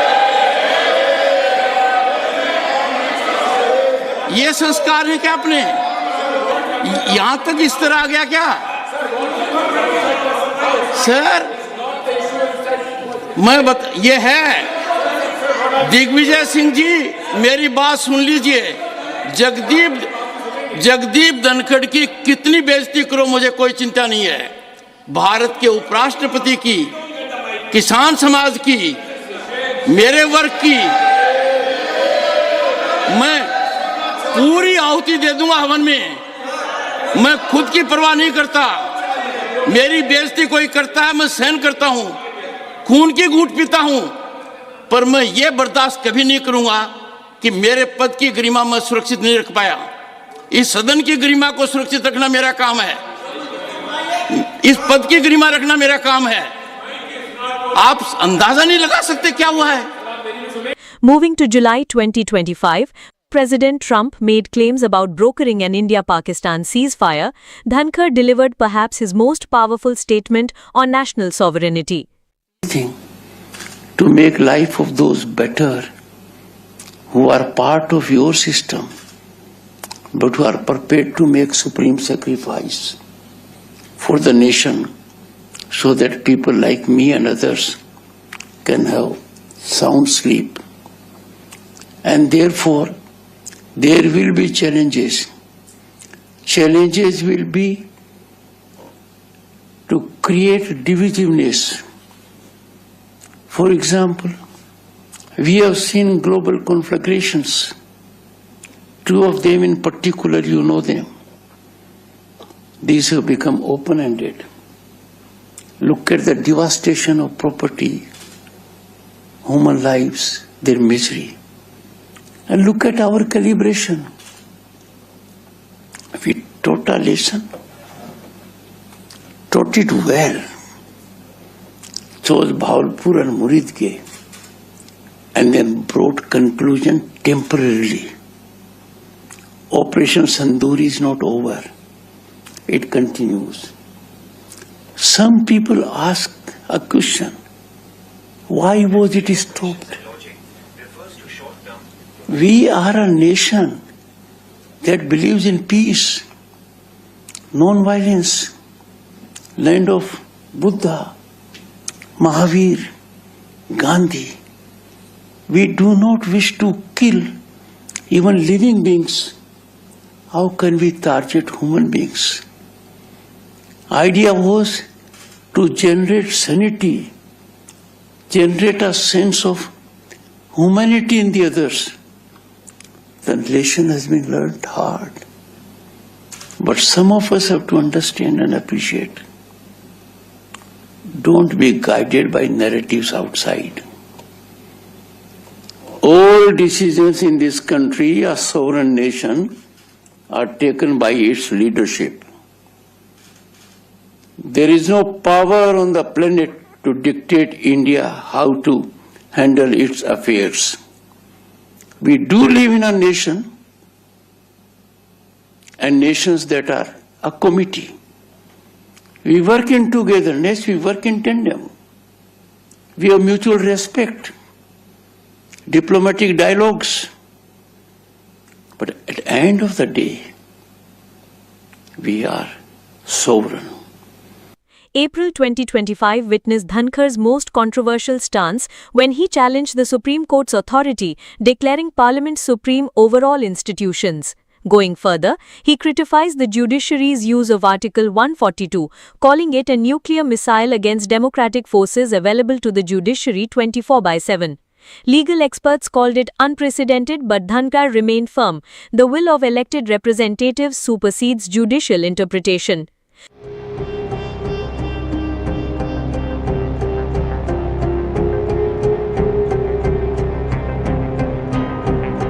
Honorable members, Parliament is the essence of democracy. Parliament is the North Star of democracy. It is a place of discussion and deliberation to realize the aspirations and dreams of the people and not a place of disturbance. We are required to work in accordance with rules. Finally, his exchanges with Congress MP Jairam Ramesh showcased Dhankar's frustration with parliamentary misconduct. These weren't just personal attacks, they were institutional warnings about maintaining parliamentary decorum. You should replace, one second Jairam Ramesh, you are so intelligent, so gifted, so talented, you should immediately come and take seat in place of Mr. Khadge. Because by and large you are doing his job.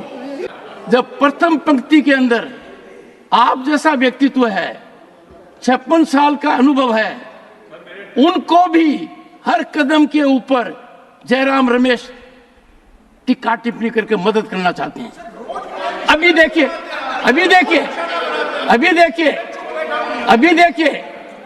एक problem है जिसको आपको solve करना है। आपको मैंने बहुत अनुरोध किया है।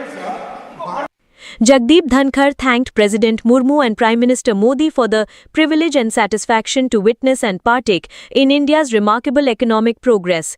He resigned due to health concerns after a tenure marked by constitutional confrontations and steadfast defense of institutional dignity. His no-nonsense approach reshaped the vice presidency and cemented a legacy of upholding parliamentary propriety without apology.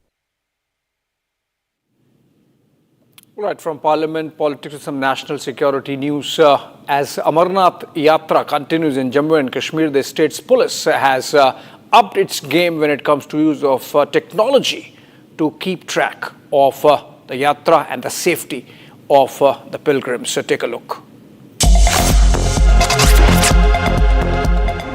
As we are covering the proceedings of the Amarnath Yatra and how the security is maintaining the tracks like the National Highway D, where from I am reporting, I'll ask my VJ Mubashir to show you what's happening here on the National Highway D, because this is the route that takes you to Baltal, and one important element that has been used this time is the facial recognition techniques that have been this time installed at all these locations where from the Yatra will travel. This is one important segment that has been introduced where the people who travel on this road, their pictures are scanned, and almost there is already a data of around 3 lakh people, because they are the one registered with the Amarnath Yatra. Even the ones who are whether the yatris or not yatris, they too are getting scanned here. And in case there is some international element who is roaming around, there will be a proper hooter, the buzzer, and the post that you see here, that they have a complete data of those internationals like OGWs who have the links with the terror organization. The hooter will buzz and will immediately alert those people who are here and they are the part of the deployment. Then this person will be segregated from the rest of the lot, because the kind of screens that you see and the technology, despite a very small bunker, but it is quite effective in managing the tracks and identifying those who can create law and order here. So all these posts have been helped to the Jammu and Kashmir police, to the CRF. Actually, the deployment that is here on duty 24/7, and then as my VJ Mubashir is showing you the kind of drill that goes here 24/7. The people who travel on National Highway, how they are being scanned, they are being searched, their identities is being checked.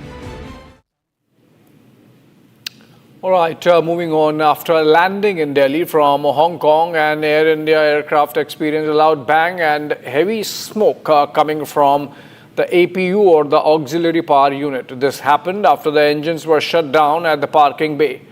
The ground staff noticed the smoke and the pilots turned off the aircraft batteries as a safety measure.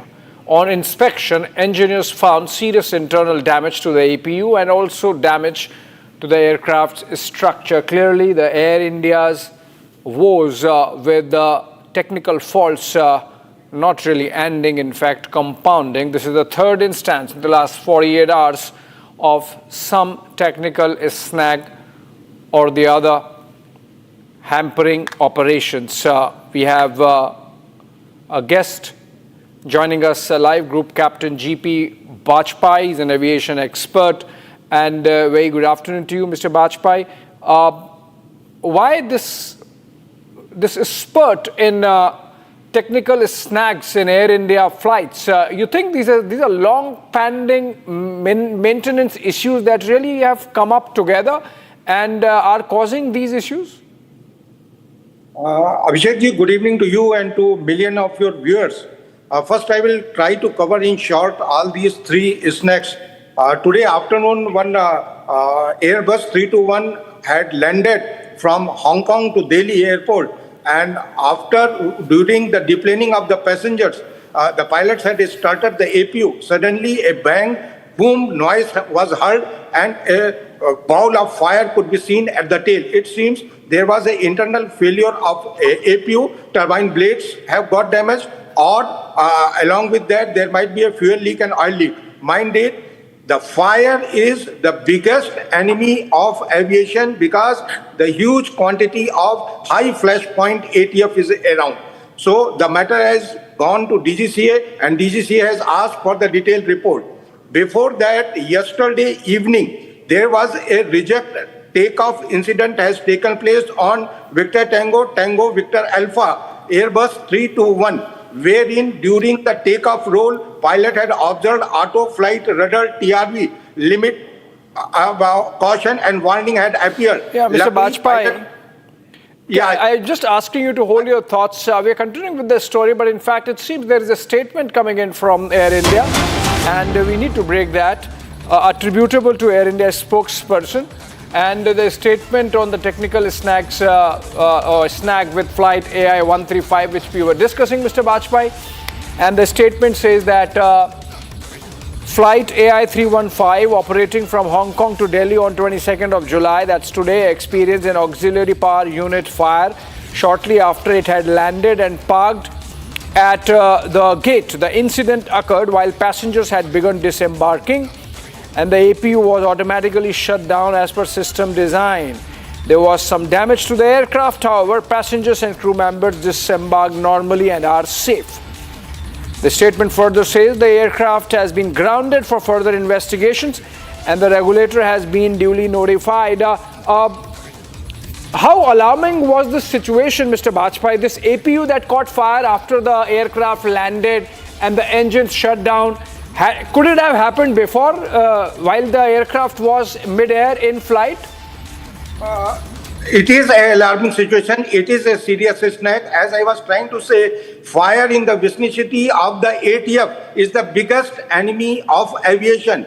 And all the three incidents which you have quoted, one aircraft went out through exertion at the time of landing, went out of the runway. Anything could have happened there. The second, yesterday evening at Delhi airport during takeoff roll, it was a slow speed takeoff before attaining the V1 speed. And today, this from Hong Kong arrival flight at Delhi. This speaks volume of the safety culture existing in the Air India. Time and again, I am telling what is happening, who is responsible, what is the flight safety chief is doing. Is he functioning, or there is another de facto flight safety chief? What is the director of operation doing? Or there is a de facto director of operation. The DGCA should butt in the interest of passengers who are boarding and flying on these aircraft. It's too many critical snags and the incidents are taking place in too less a time. You please mind it that this aircraft which has arrived from the Hong Kong is grounded.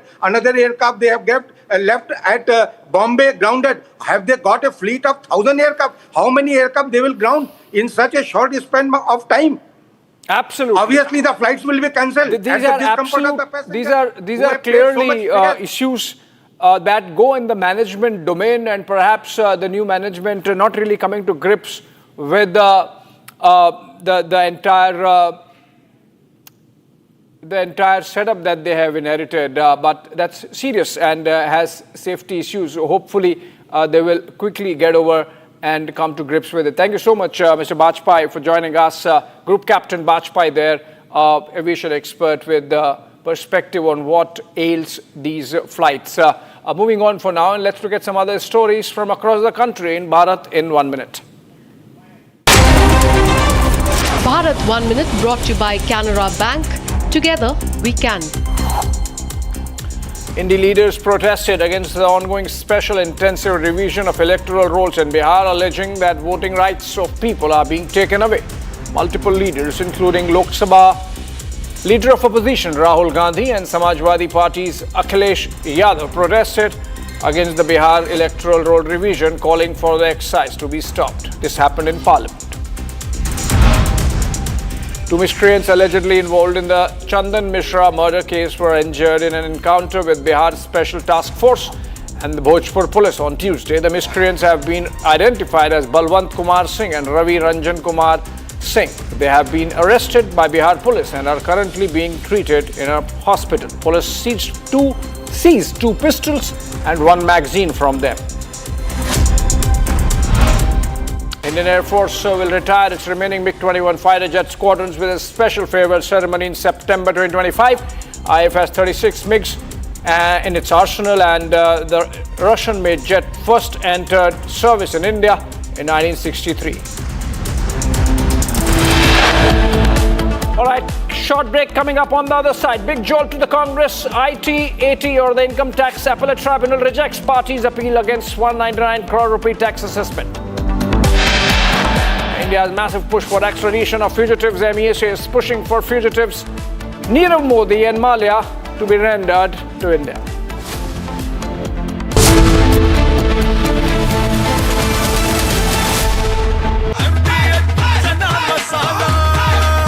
अब छोलिया हो या लोबिया, सफेद चने या काले चने, सबको मजेदार बने। Hi, this is Chef Ranveer Brar. Guarantee you brilliance on behalf of IIHM. इसको घर पे लगाओगे तो शादी का तो पता नहीं, पर घर पक्का नहीं टूटेगा। रुंगटा नहीं तो घर स्ट्रॉन्ग नहीं। रुंगटा स्टील TMT बार एकदम सॉलिड। पहाड़ों में एक हाइकिंग स्टिक भी बन सकती है।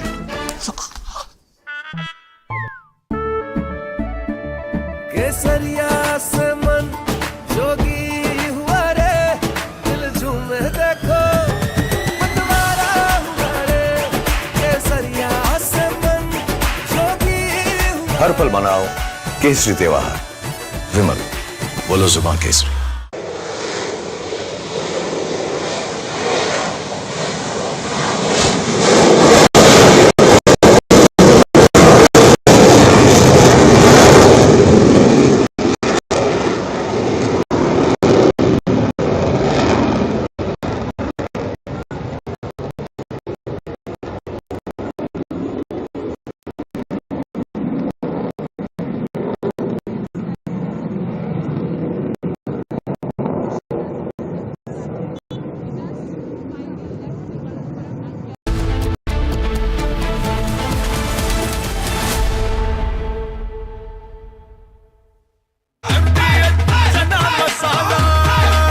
अब छोलिया हो या लोबिया, सफेद चने या काले चने, सब कुछ मजेदार बने।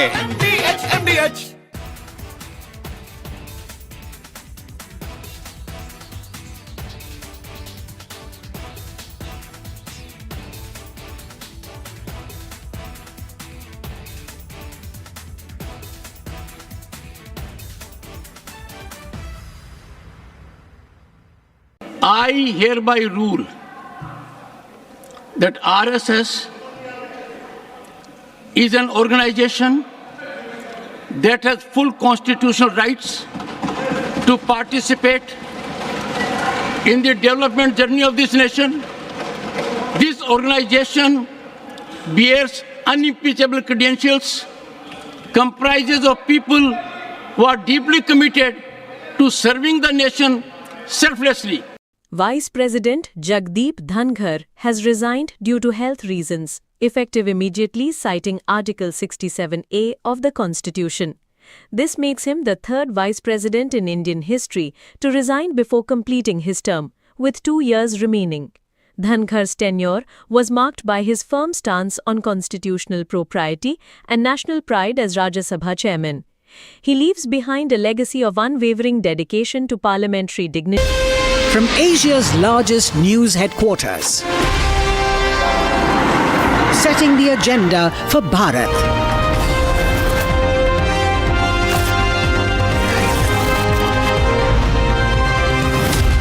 You're watching Republic.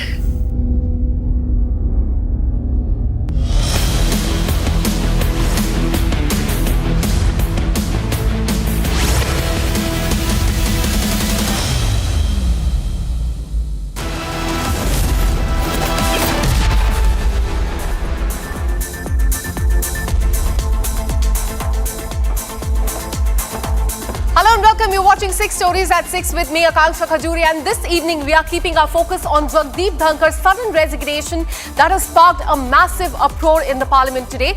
Massive ruckus was also not only seen just in Parliament but also 1,000 km away in Bihar Assembly over the survey which is currently underway in the state of Bihar ahead of the crucial elections. And then we will show you another disturbing video that has come to the fore from Mumbai in Maharashtra, where a woman was harassed and confronted for not speaking in Marathi. And next, a big boost to the Indian Army as the first batch of Apache helicopters have arrived from the United States in India. And on the other hand, MiG-21, infamously called as the flying coffin, is all set to retire in September this year. And finally, the relics believed to be from the World War II have been found in the state of Manipur. We'll get you the visuals from the state. These are the top 6 stories that we are tracking for you this evening. Let's get started. In fact, stunning, sudden and surprising, Jagdeep Dhankar had resigned as Vice President, citing health issues just hours after chairing the opening of the monsoon session of the Parliament. A routine Parliament day that turned into a historic by sunset is what we're learning. And even though his resignation has been accepted by the President, the Congress party says that there is more to it than meets the eye. Opposition leaders say that the exit is no ordinary one. In fact, questions are flying thick and fast across the political landscape, from Congress party to the other opposition parties as well. Firstly, listen in to what the opposition leaders are saying on this resignation. अक्लमंद को इशारा काफी है। देश भर समझ रहे हैं कि क्या नाटक चल रही है भाजपा में, ये नाटक चलते रहेगी। तो फिर हमने अब ये वायरस, जो अजीब वायरस फैल रही है भाजपा में, इसमें कई पेशेंट अब प्रवेश हो जाएंगे, आप देखते रहिए। But as Jairam Ramesh is stating, why Congress believes that something happened between 4:30 p.m. Because JP Nadda responded that he informed Vice President about his skipping the BAC meeting. I don't know. Jairam Ramesh ji may have better knowledge about all this. I am not in the know of all this. But Congress and other opposition parties will be raising this issue in the Parliament today. Well, let's see what's going to happen, because there's something weird going on. So let's check it. What weird? Ma'am, you're again and again stating that there's something weird. What look like? The House notification that Parliament will come into session has been given to members of Parliament and the whole country more than 25 days ago. Everything was fine. Suddenly overnight, yesterday the session started. That was also fine. And suddenly by evening there is a crisis and you have the Prime Minister travelling outside the country. तो सवाल ये उठता है कि क्या केंद्र सरकार के पास पहले से जानकारी नहीं थी, क्या पहले से ये सूचना नहीं थी कि उपराष्ट्रपति के मन में ये बात झलक रही है, और अगर नहीं थी तो ऐसा रिश्ता जो एक समय पे हमें लगता था कि बहुत संतुलित रिश्ता था, आज रिश्ता में इतना बदलाव क्यों? क्योंकि कल भी हमने देखा कि उपराष्ट्रपति की एक बैठक में केंद्र सरकार के मंत्री अनुपस्थित थे, तो मुझे ये चिंता का समय लगता है। Well, you heard the reactions coming in from the Congress party. NDA leaders have, however, dismissed these speculation and called out the Congress party for misleading the people of the country. Listen in. Well, it's very shocking, very surprising. Nobody expected, because just yesterday was the first day of the monsoon session, and Honorable Vice President, who's also the chairman of Rajya Sabha, was present during the entire proceedings, and he conducted the House very well. And generally, as a chairman, we've seen him very energetic and always participating in the House, and suddenly his resignation comes up. So that is definitely unexpected. But now let me go across to my colleague Harsha, who's been reporting from the Parliament throughout the day. Harsha, now Jagdeep Dhankar, he cited health reasons as one of the reasons for his resignation, but now the opposition parties are saying that there's a deeper reason. What are your sources telling you about this? Yes, Akanksha rightly pointed out, since the time the resignation of ex-Vice President Jagdeep Dhankar is out, since then a lot of permutation and combination is being speculated around the political corridor. It is being said by most of the opposition party leaders that the resignation seems to be very simple, but it's not that simple and easy, because right now ex-VP Jagdeep Dhankar was better health-wise, and he also convened the Parliament session, Rajya Sabha session. He convened the Business Advisory Committee meeting. Also, his programs for Jaipur were also there, the event which he had to attend in Jaipur, he had to go for that tomorrow as well. But now suddenly his resignation coming out, that means there's more to the story. And also it is being said that yesterday what happened, 67 opposition party leaders, they gave a letter to Vice President Jagdeep Dhankar on the impeachment motion. It is being said that without even discussing with the Treasury bench, without even taking government in loop, ex-Vice President Jagdeep Dhankar himself announced in the Rajya Sabha that I have received the letter from the opposition party on the impeachment motion. And our sources in the Parliament have also stated that most of the senior top ministers of the government were not happy about it, because there was a process which was followed in Lok Sabha. Together the signatures were submitted to the Lok Sabha Speaker Om Birla. There was a photo op as well. But in case of Rajya Sabha, not this thing was informed by Rajya Sabha chairman to the leader of the House of the party BJP, JP Nadda, or to Kiran Rijiju, or to Arjuna Meghwal, that there has been no signatures from the side of the BJP, only opposition signatures we have received, and he himself announced that. So this is one of the speculation which is going around in the Parliament. Also it is being said it is not only the health issues, but more because of which ex-VP Jagdeep Dhankar has resigned, because there has been no farewell speech as well, Akanksha. And a lunch was scheduled for today at 1:30, which is also now postponed. Back to you. Absolutely, and several angles are coming to the fore, and the Congress party and other opposition parties are saying that there's more to this resignation than meets the eye. Harsha, stay on with us. In fact, let's get you another story coming in from the Parliament of India, from Parliament in the national capital to the State Assembly in Bihar.